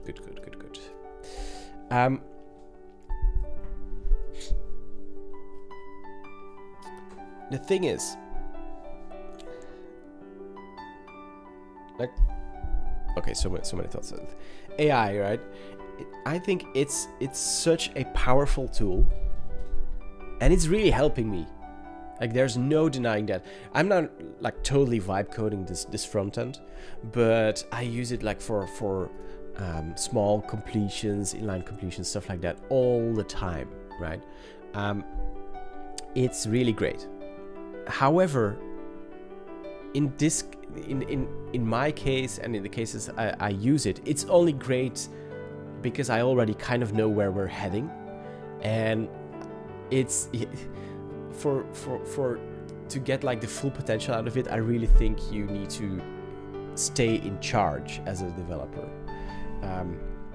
I think programming is so much more than just writing code. It is taking real-world problems and translating them in programming languages, in computer programs that actually solve those problems. And it's that translation part, right, that AI can actually already also help with that, but it's not sitting down with your client to talk hours and hours to truly understand their business needs. And so that's where I think it makes you so much more productive if you actually know what you're doing. Actually, in my case, with this front end stuff, I'm sure it's very suboptimal. I'm sure of it. But in my case, having almost zero knowledge and wanting to move on, it's fine. It's something I'm okay with for now. Engineering, you say, Vij, yeah, I don't know about the term like agentic engineering. I don't know. I don't really like it. It's just, for me, it's programming all the same, to be honest. It's because whether I use this IDE or that one, whether I use this language or that one, whether I use AI in small ways or large portions, or just totally vibe code or whatever, these are all just tools, in my opinion, and they each tool has its merits. I also use an IDE, which before the AI boom was giving a lot of it still does, of course, but like the static insights was all we had basically. Now we have more insights because of full line code completion, stuff like that, but it's still just tools. So yeah, My engineering manager says dev without AI is like flying without autopilot. You shouldn't hand it over to AI all the things, but once you're up in the air and have the destination locked, then it works. Yeah. I have a friend who's a pilot, and it like flying a plane sounds so cool. I really like flying, but then when he tells about it, it's takeoff and landing and everything else is done, and we're just playing chess on our iPad basically for hours on end until we land again. So that's another question, by the way. Another thing to take into account, which I also address in this talk I do, that I'm convinced that the person brings value to the table alongside the AI, right? It's not here to replace us. But people have emotions and feelings, right? And people need a sense of happiness and productivityness in their work. I at least would become very, very depressed very quickly if I didn't have the right things that challenged me and things that kept me engaged. And so if AI takes away all that, you might say yes, it becomes more productive. I'm talking from the perspective of company management here, but you might say yes, it gives more productivity. But if in 5 years all those talented developers who actually bring value to the table, if they all feel burned out because they don't like the job anymore, then you also have a problem, because it's not, the agents are not going to do all the work on their own. That's just not going to happen. So the human aspect and the joy programmers get from programming, it's not something you can just throw away. It's more than making a simple calculation of cost benefits, I find. At least we'll see how it turns out. There are some more things to be said. But did we now actually finish these cards? Yes. Okay. Clarity. That's good. Chest plate. Well, yeah. Well, we were going down, right? Health increase. Which ones? The locate cards. Those are the next ones. Actually, those are the last ones, I think, that we have implemented. So that's really cool. It means that we're almost boom, boom. And so this is a really cool feature as well. Let's see. We will go to our dungeon. We have spawn artifact.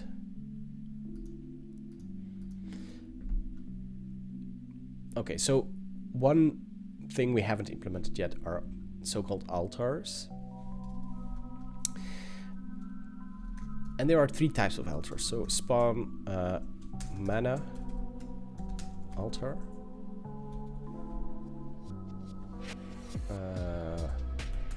with a point or not.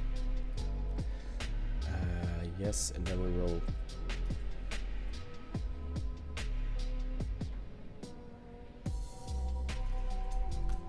min. They should be a bit out, right?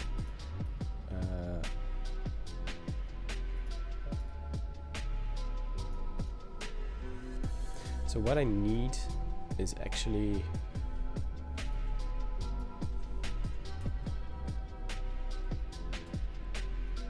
okay. Hang on. I'll walk you through it. So to do, and I will say it's basically the same as this, as artifact spawning, but instead of one location, there are multiple ones. So let's add a couple of arrays here. Public array health altars, altars, which is a collection, an array of points.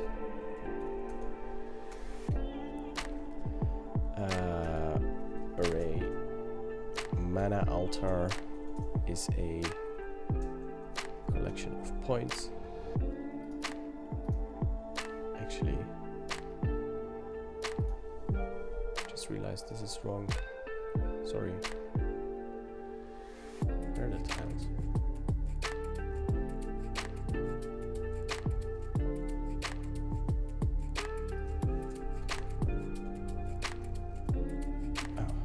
Just doesn't have a dot block. Let me add that real quick. Tile, like this. And it should be like this. It's health, mana, and stability altars.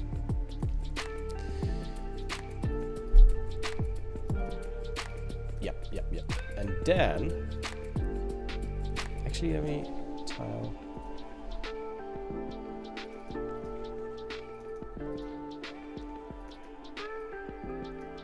Alter cooldown.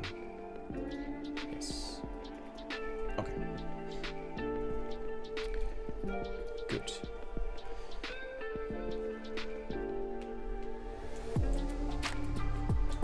Good. Okay, so there will be a couple of special tiles on the map that are so-called altars, and when you step on them, you get some health, some mana, or some stability. And they actually refresh. They stay within the game, but they have a cooldown period. So that's basically it. So at the start of the game, we decide on how many we want to spawn, and we decide on their location. And then if you step on a tile that actually is one of these altars, you you get the benefit, and you trigger its cooldown period. So we need to do a couple of things. So when we spawn a mana altar, let's just say, for now, let's just say x random int somewhere between -50 and 50, and y the same. We need to improve this. Point like so. Then we'll say this mana altars equals point. No, and this is where we need to. This is why we need to nest an array x. Yeah, like this. Do we need to?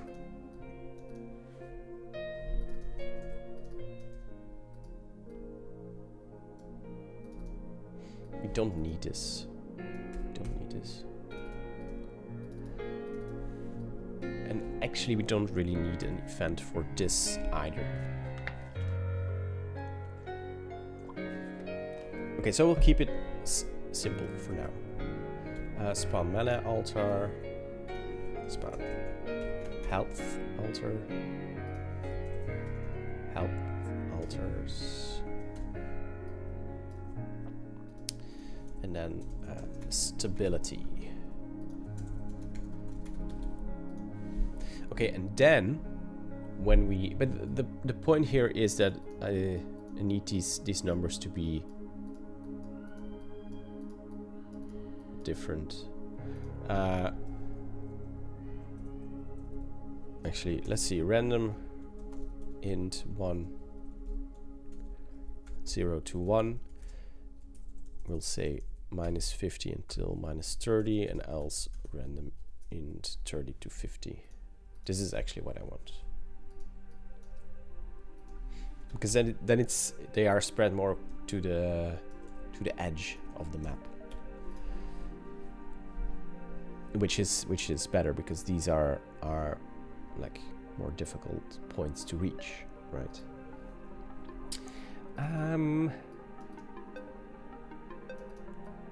Okay. Then we go to our generate tile.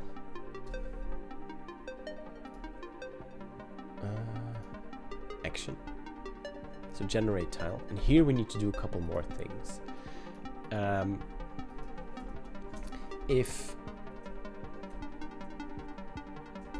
we set this health altars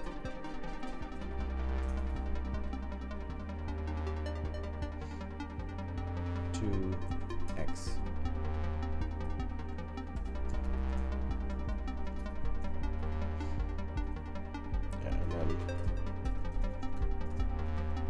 else if. So when we generate a tile and its points is in one of these, we need to mark it as as the alter, right? So that's good. We can ask AI to add support for alter tiles. Their background should differ when is health alter. I find that a difficult word to write, by the way. Ah, come on. Is mana or is stability alter is true. The images are called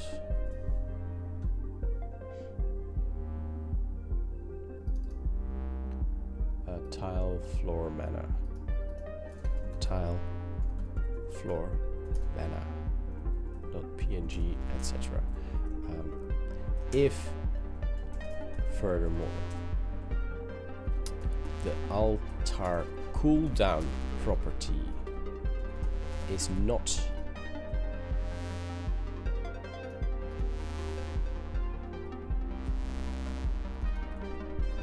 zero, is larger than 0, you should use the cooldown variant backgrounds. Tile floor mana cooldown.png, etc.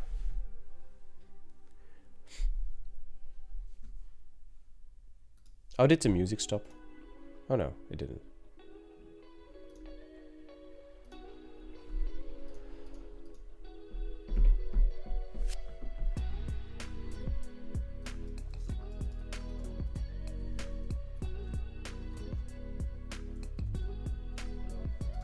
Okay.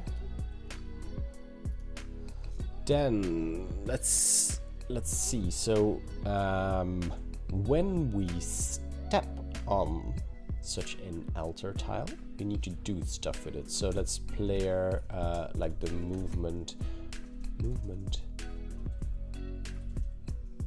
player movement, please. Check for mana alter. Player moved event. So always the same, right? Like this.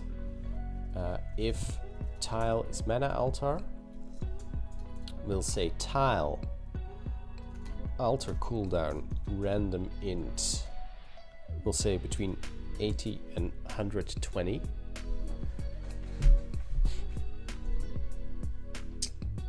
Okay. Then we will, well, let's actually, if not, then we'll return. Should have done that here as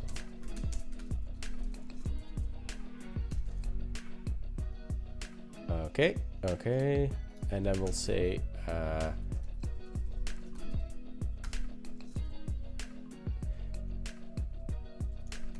yeah, we need to trigger an event new tile updated tile.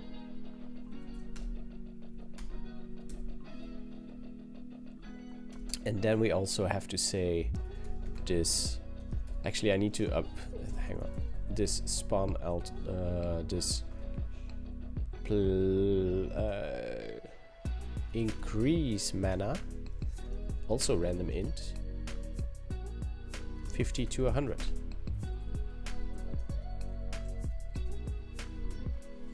Let's go over here, because I want all events actually to be triggered from here. Public function update tile, and I just say event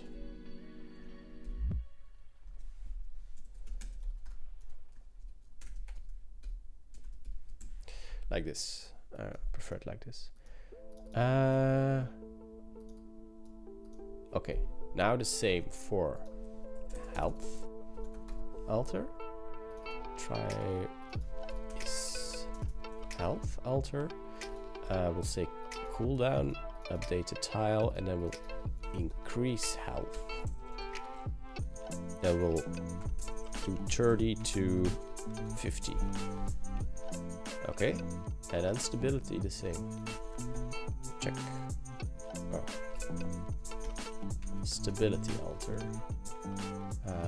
If not, is stability alter cooldown, and then increase stability, and this one should be a bit 150. No, this is good. Okay. Good. Now we go to our controller. Assuming AI did everything it had to do. Who knows? We'll say dungeon, spa, health alter, new point. Let's say 10, 8. Oh yeah, that was actually good. That was a good save. Give it back. Spawn stability, and then dungeon spawn. What was it? Mana? Health stability. Yeah, perfect. Okay, so let's see. Why is that tile there? That's the trap, right? Yeah, it's just because we. Let's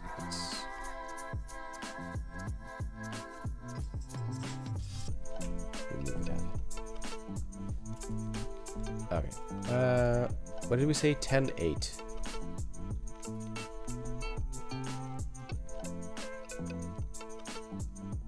Oh.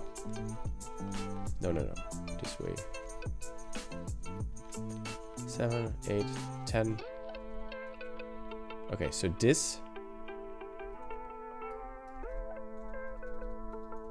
Why is it trapped? That shouldn't happen. Hang on. Generate tile. Else.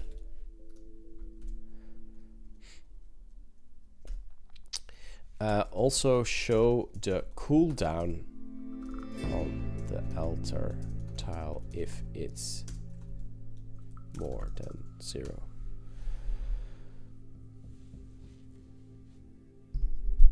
Hey Brent, is it possible that an alter can be in health and stability alter at the same time? If not, why not have an alter type and use that in your check? It also reduces the amount of is X alter code. Yeah, that could be a very good idea.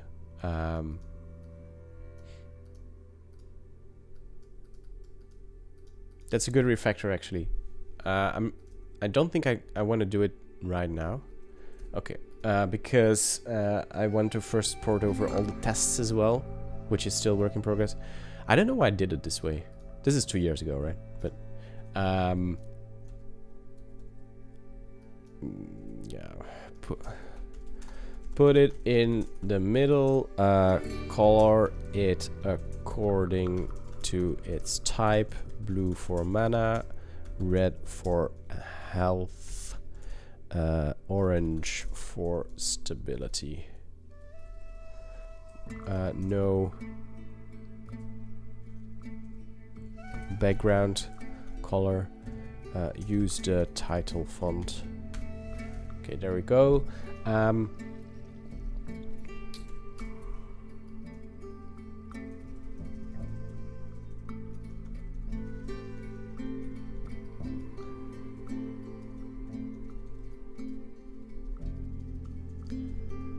Okay. Now we need to decrease these numbers actually when we move.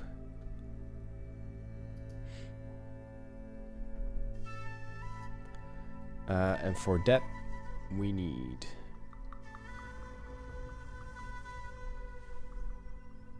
actually I need to check the old code base for that, because was it just looping over all the alter cooldown?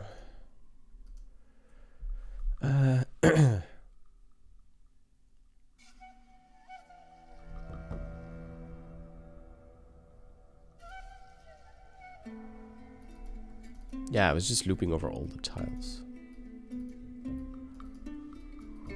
Okay, we'll do that for now. So, and this is on update stats. This is the old version. Player movement listener. add handle alter cooldowns on player moved. For each this dungeon loop tiles as tile. If tile alter cooldown is bigger than 1, then we'll decrease it by 1.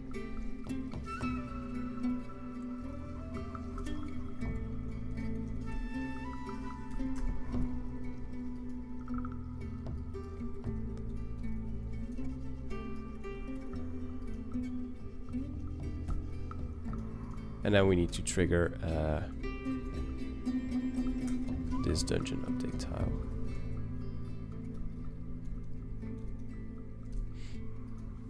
Use the title font. Difficult can it be? Okay. Oh, health. And health should be green.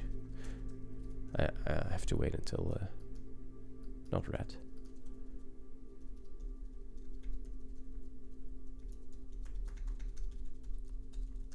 Okay, let's here it is.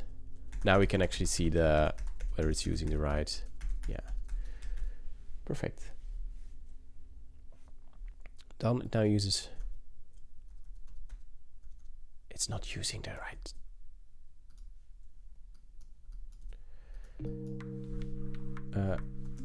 Health should be green. It's still not using the right font. Is a custom Google font. Maybe you don't have access to it in the canvas itself.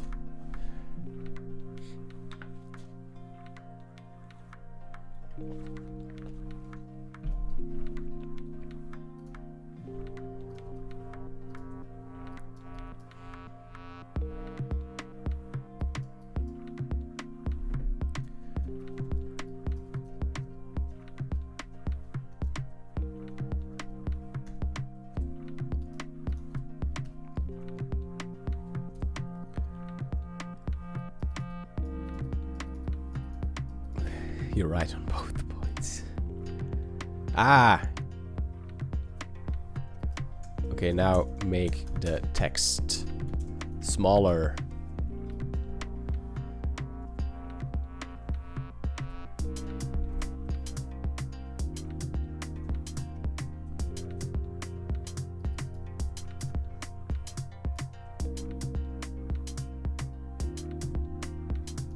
Let's see. Still a bit too big.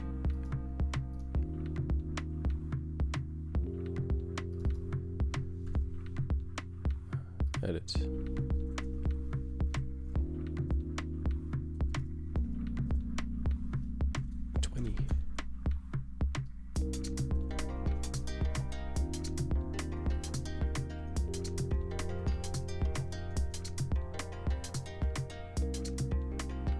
Okay. I don't know if I should keep these in actually or not. What we could do, the countdown text should only be shown when within visibility radius.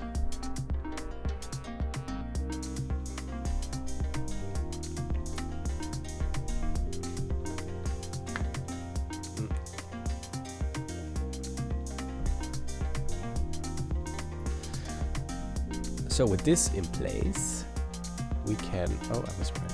No. We can actually do our locate cards. And what these do is when you play them, they will locate one altar for you and show you where it is.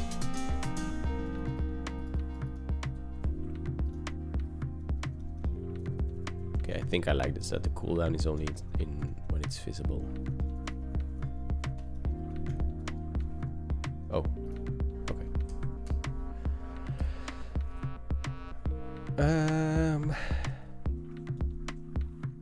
Okay, so let's implement locate cards. So for each dungeon health altars, that reminds me, I need to add them to the array here. Well, actually I don't really need to, but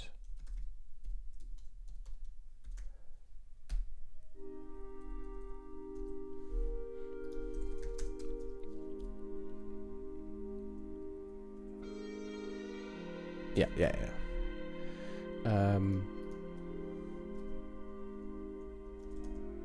If so, we need to check whether there's a tile here.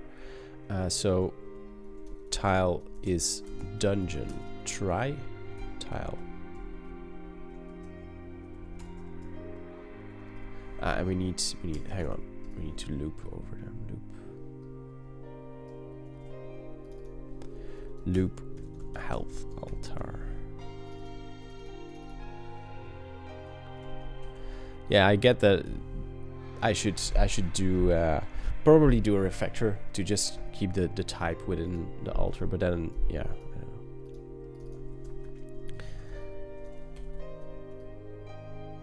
Because now I am duplicating this code here as well.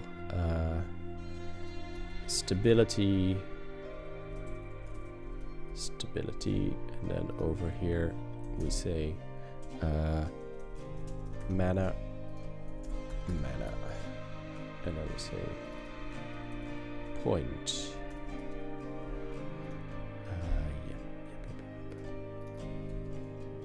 Loop health altars as health. Try tile.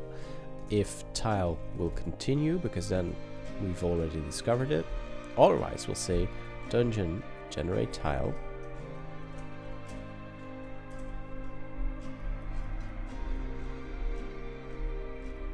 Yeah.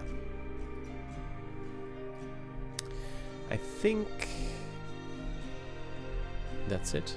Let's try it out. Let's go to our controller here, the controller. Let's say we'll add new locate health. We'll add several and start a new one. Actually, I just realized we don't spawn them yet. Apart from this one. These, but these we don't want. Oh, yeah, okay, so it works. What we also need to do, generate tile over here. If it's an altar,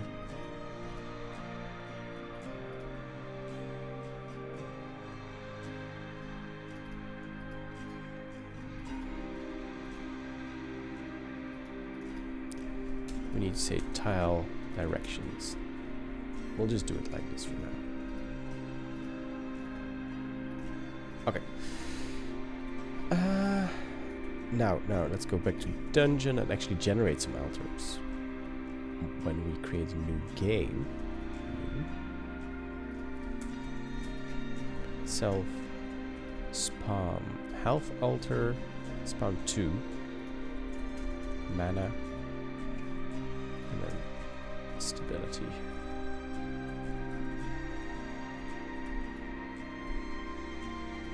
Okay. There's a new one. Okay, and let's see. Oh. Well, that did not work.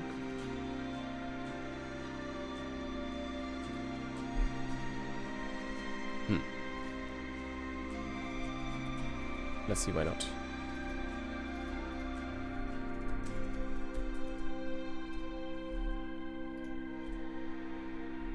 Oh, we have a tile. Why do we have a tile?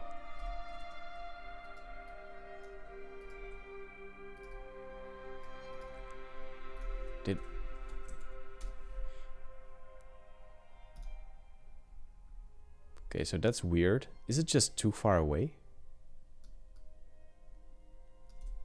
Because yeah, here we had, oh. No, it's over here. No.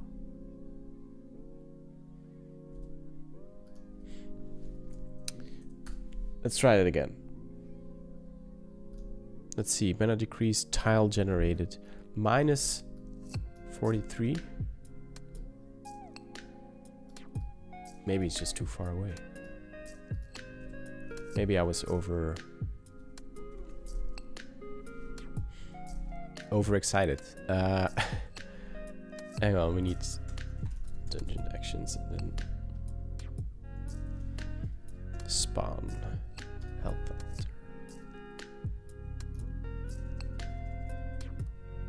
Let's say minus 30. I don't know.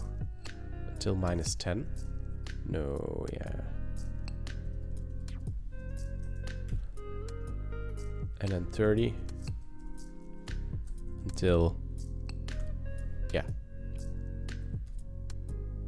Let's see if that works better. Yeah, there it is. Okay. I think it was just generating too far away.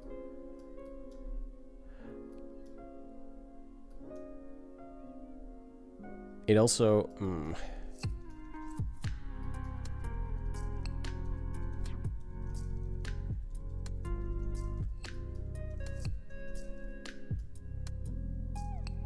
Okay, let's do another one.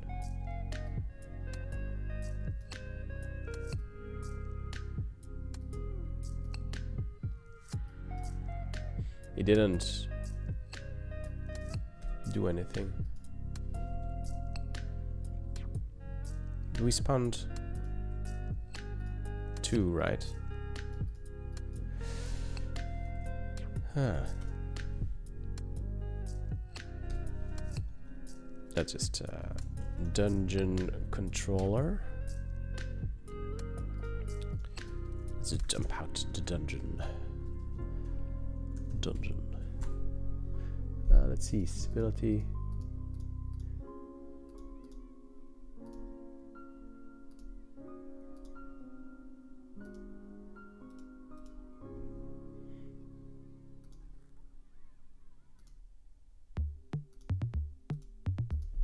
Okay. So what do we do here? We try the tile, and if the tile already exists, we continue. Let's see from, yeah,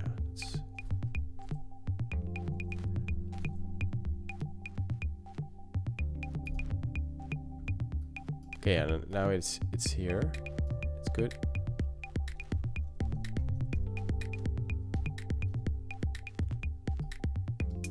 Oh, now no, here it is. Oh, and there it is as well. Why are there 2? 1, 2. We need to make them more visible. Can we add a colored glow around altar tiles when they are in not within visibility range?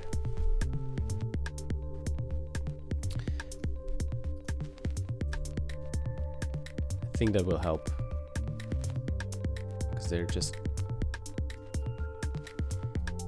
Meanwhile, I'll implement these because it looks like it actually works.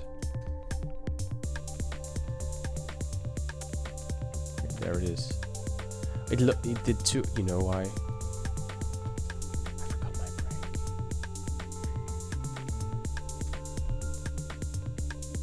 break. 1. Yes. Okay. That's weird, but 2, and then there are no more. Okay. Without the border, only the glow. Okay, and then we can do the same for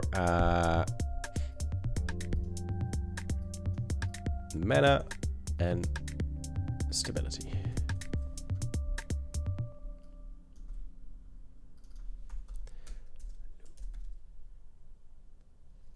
Loop mana. Okay, altar.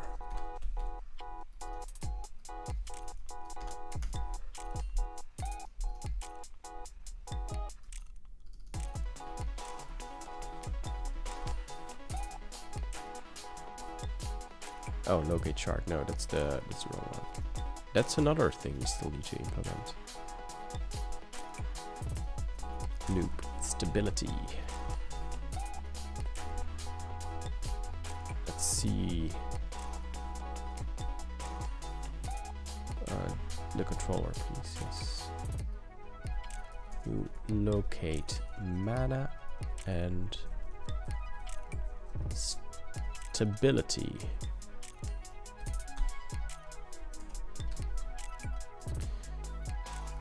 Okay, locate health. Over there. Ah. It doesn't show now. That's weird.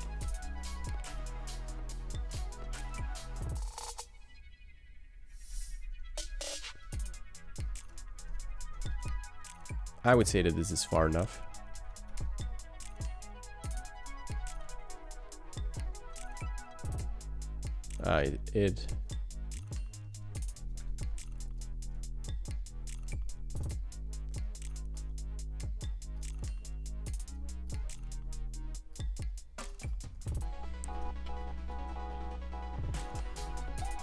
Because we never actually... No.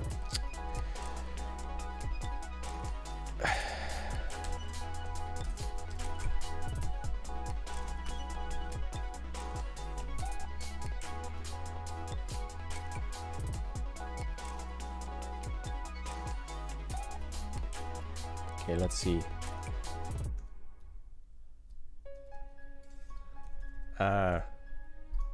No. It should also show the background image still when outside of visibility radius.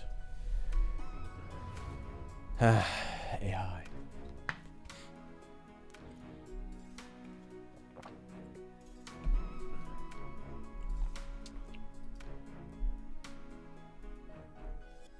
So Eliphaz on Twitch here asking what the a good workflow to have with my agent for coding.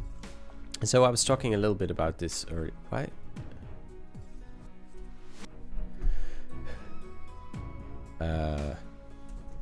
The background, the tiles background, still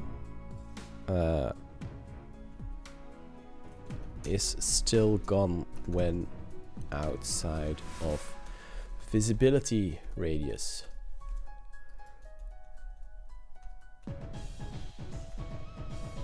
It's only the number that shouldn't show.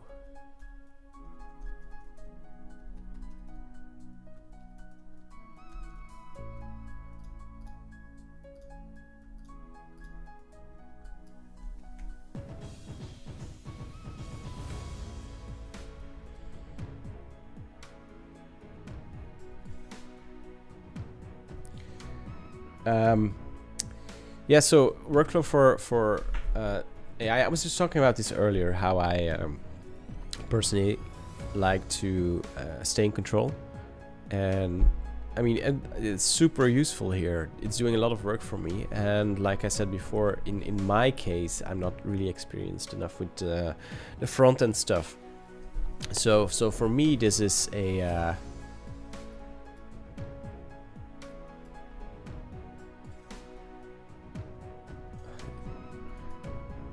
I don't know why it now changed.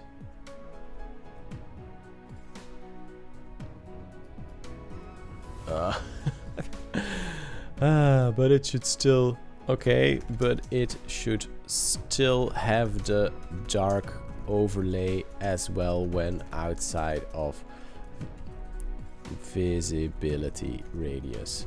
So, in summary, alter... In summary for... Hang on, I'll come back to the question. For alter tiles. Inside visibility radius. Show the cooldown. Show the tile. As with the correct background. Outside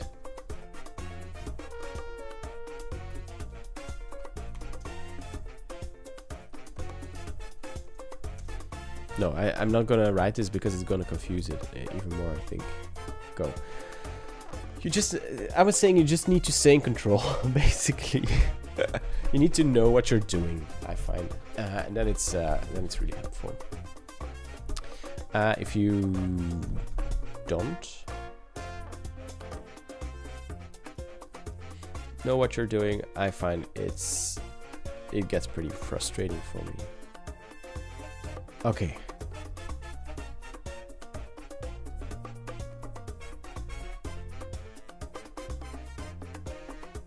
Okay, so this is good. This is, I think, what I. And then hang on, we'll grab this one. Yes, and then cool down. Perfect. 30.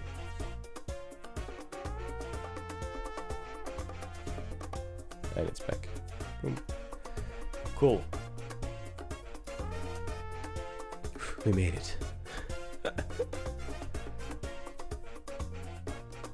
Okay. So we're far from done. I do feel like we've made a good amount of progress already, though. Victory points.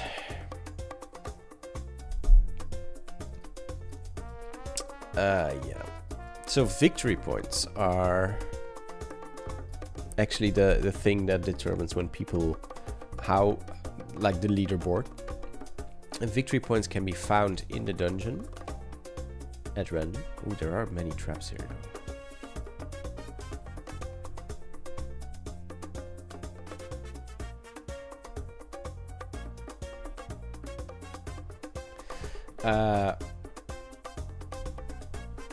Victory points can be found in the dungeon. You can buy them afterwards with the coins you collect in the dungeon, and you have a random chance of getting one when you, or no, not a random chance, you just get one when you finish the dungeon, I think, if I remember correctly. So when you do this, and nothing happens.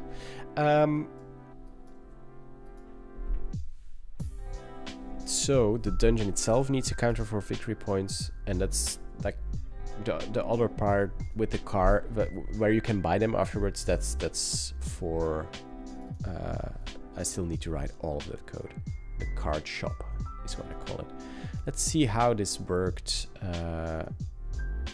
Is victory point. So it's basically the same. Oh yeah, and we also have shards. Maybe I should add those as well, just right away, because yeah, it's basically the same thing. Let's see how this is shard. And so we have, okay, this is the same shard point and victory point.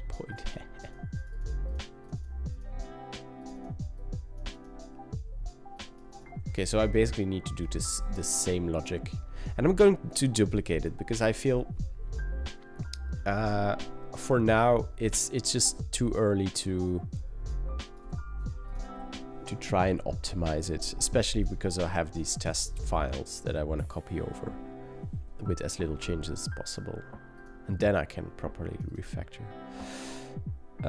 Okay, so what we need, it's gonna be a lot of the same actually. Victory point locations, shard point locations. And so shards, by the way, are a special kind of currency, more end game. You can collect them. You find a couple of them in the dungeon, and with them you can go to a special shop in the dungeon as well if you find it, and buy special cards there with shards. That's the idea. So spawn victory point like this, and we'll just use the same logic for now, and then spawn a shard as well. Victory point locations, shard locations, like so. And then we go to our dungeon actions. Oh yeah, we were already there, of course. And then when we generate tile over here, if is set this victory point locations to like this, else if is set not artifact location, shard point location. That's a typo. That's an AI generated typo. What did it do? It generated way too much. Is a shard point. Shard locations.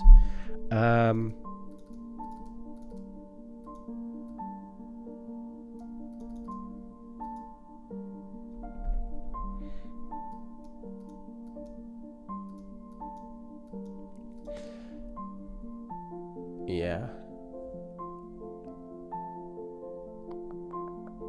This is, yep, good, I reckon. And then we need our listeners, player movement listener. Let's see, handle, no, not alter cooldowns.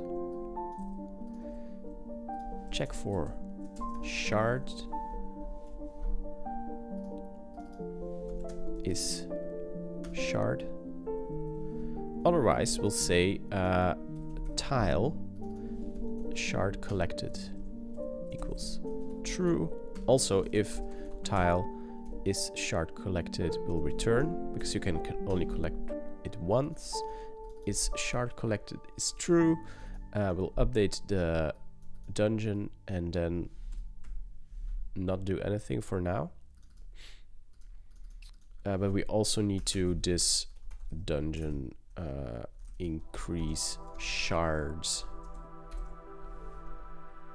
by 1. This is another stat we need to add, and then the same we should do for a victory point.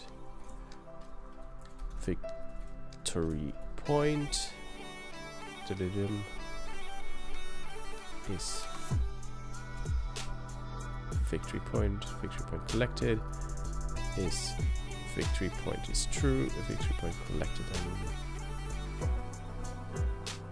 We'll update the tile, increase victory points. For tiles with is victory point or is shard, we should use dedicated backgrounds. What's it called? Tile floor victory point. Tile victory point. Yeah. Tile victory point and tile shard. PHP PNG.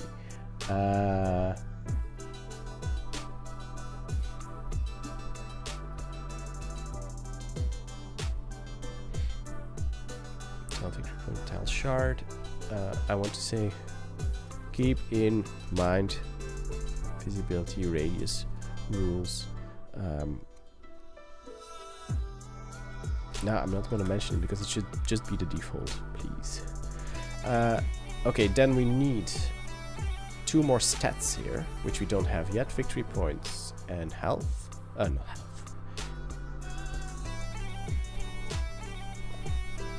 Victory points and shards. And what we need now is events to bump them. Let's see, coins, player,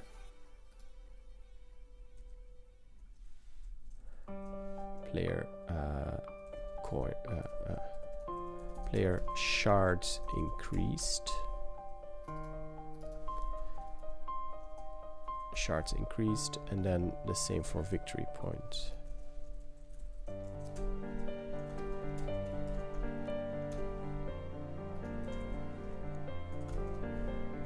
Victory.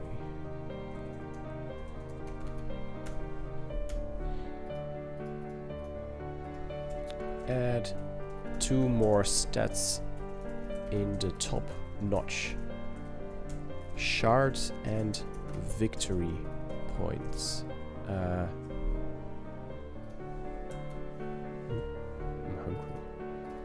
hungry. Victory points.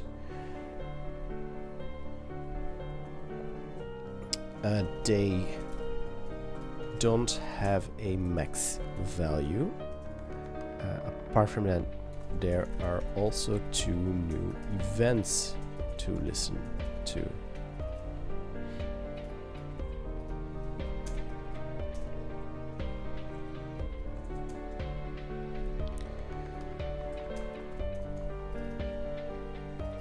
Victory points increased and player shards increased.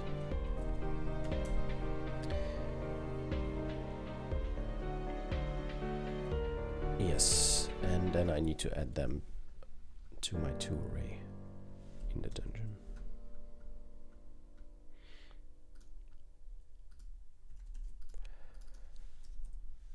Victory points. Shards. Okay. Meanwhile, we should, yeah. This should be added there, and then what else did we didn't do? The movement listener. Oh yeah, we need these dungeon actions. Increase victory points. Amount. Void.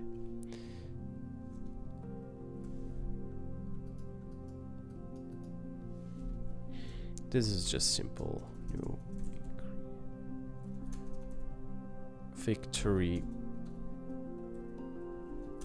player victory points increased with amount, and then of course this victory points plus equal amount for persistent state, and then the same for shard.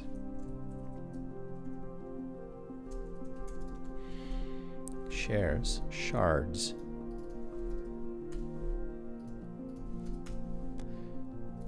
Okay, let's see. Oh.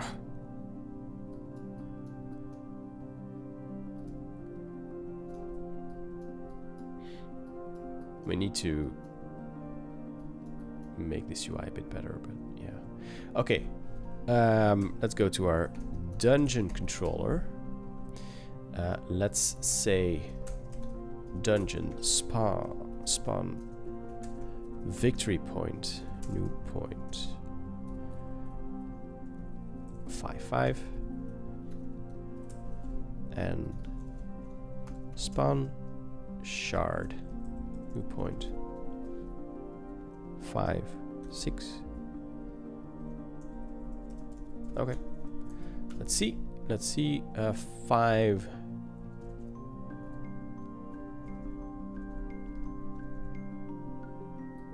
That's the victory point, and that's the shard, and it works. Okay, cool.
I'm curious, what setup are you using for this stream? Software and hardware.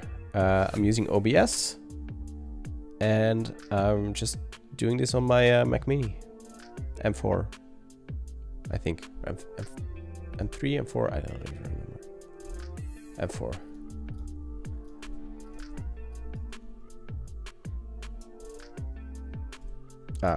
Also the same for the names.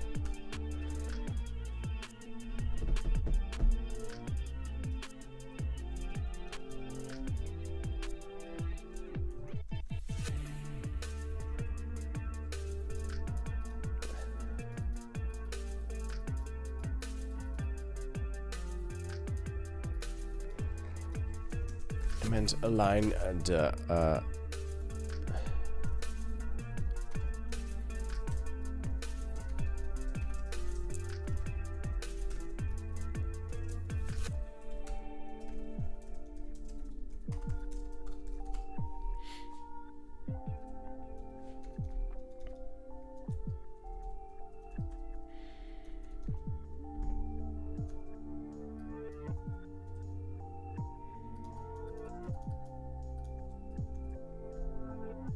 oh, it.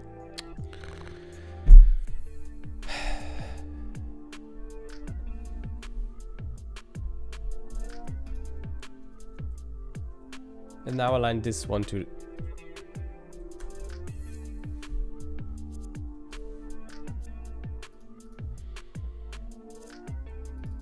Why did it? No. Left.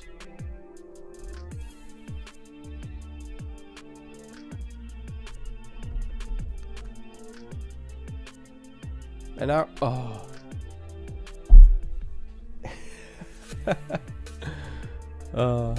I don't know, this apparently is one of the biggest, the most challenging asks. Oh no, I just wrote it wrong. I meant coins. Help.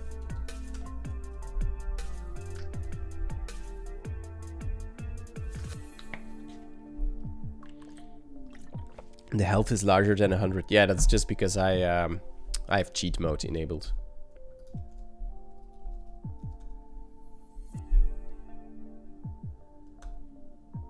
Now we're there.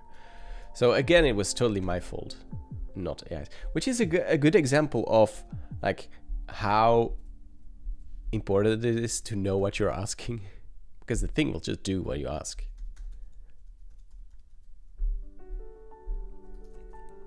Now I'm curious. Oh, isn't it top notch?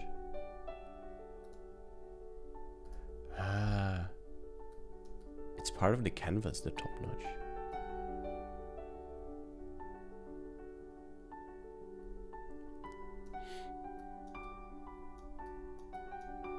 I don't know if I like that, but doesn't matter.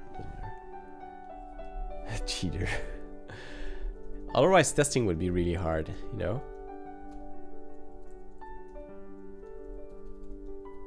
Why can't I? There is. I think there's a bug with dwellers.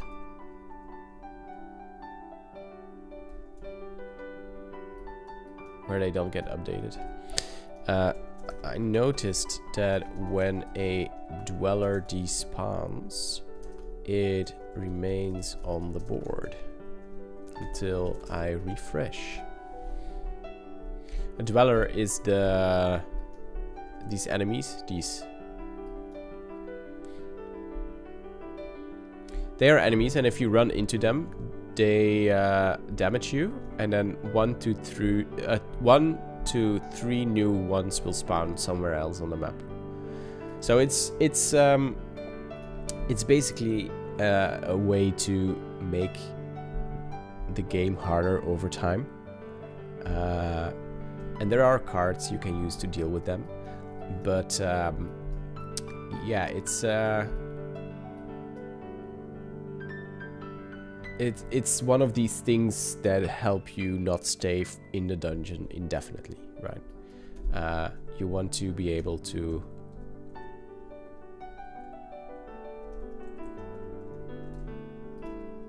you want to force the players to, well, take some risks and spend longer in game, but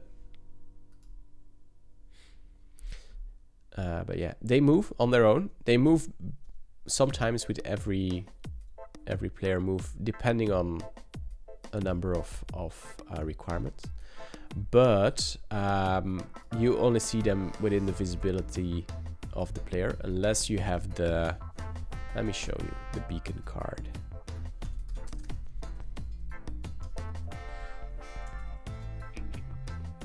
So beacon, it shows all the dwellers. Oh, I cannot, that's weird. There are more here, but... and you can see how they move. But this card only remains active for, yeah, there's still a bug here, for 25 moves. And then they're hidden again. So yeah.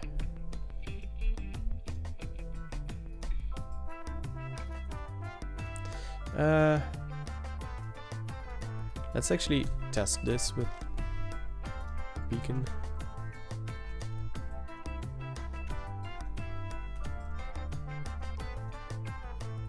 Yeah, okay, now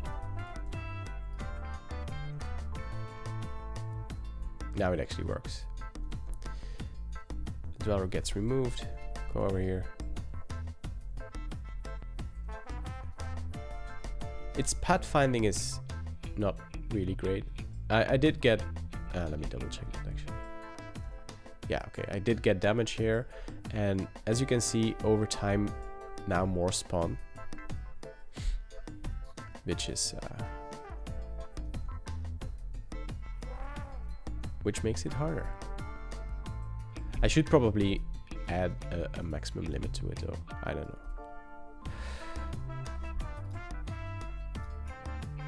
Okay.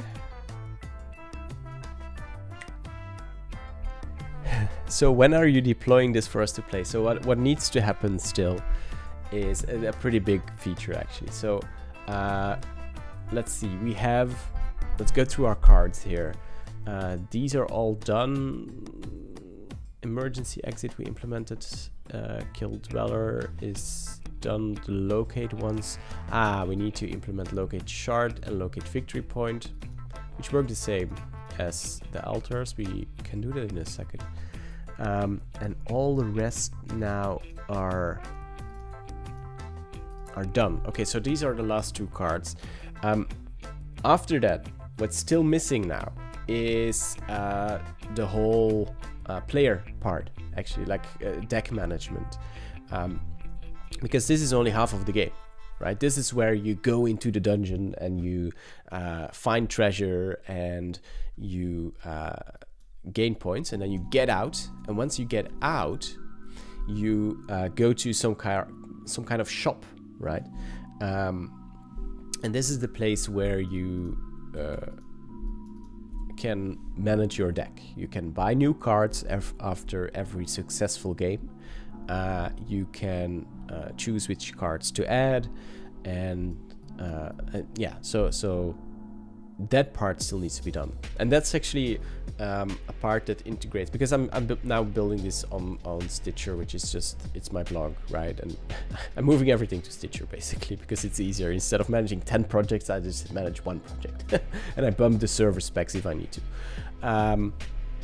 But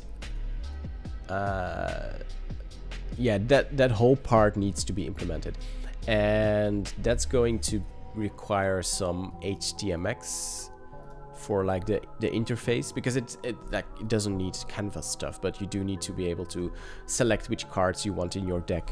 We need to add validation that you cannot have too many cards of the same type. We need to add validation that you can have a maximum amount of cards in your deck, and if you can buy more, but then you have to choose which ones you want to include or not. So yeah, that's just quite a bit of work still. We need to add the shard shop as well, but that's end game. That's and the shard shop, like I said, you collect these shards, right? You somewhere within this dungeon, a shop will spawn, and you need to get to it. And if you find it, and if you have enough shards, and shards will persist throughout dungeon runs. You will always get shards with you, all your shards when you start a new game. You might be able to buy special cards, like for example, Chestplate Major here is. Let me show it for. Oh yeah, I still need to add support for permanent cards as well. This probably won't work then. Yeah, I don't have proper support for it yet. If you play this card, it's a permanent card, so it stays active for the whole game. Basically, that's where the shard shop cards come in. They are a lot better.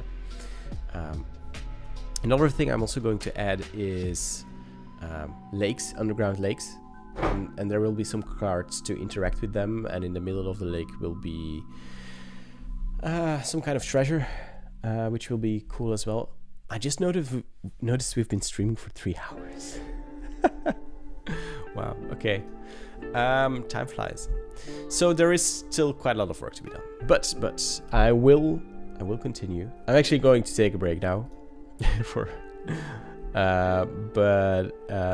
Yeah, the journey will continue. Maybe even later today already. Actually, evening for me. I'm not sure. It will depend on my voice and on my energy level. But yeah, we're going to wrap up. It was really good that you were all here. I appreciate that. Thanks for leaving your questions in chat as well, and following along. And I hope that at one point we can play with a slightly bigger group than my group of friends. So yeah, how can I reach out to you? I'm on Twitter. Let's see. Let me just show you real quick. Blue Sky. I don't know why everything is loading so slowly here. This is Mastodon. Twitter. Over here. Blue Sky isn't loading for some reason. I don't know why. So yeah. And LinkedIn as well, if you want to.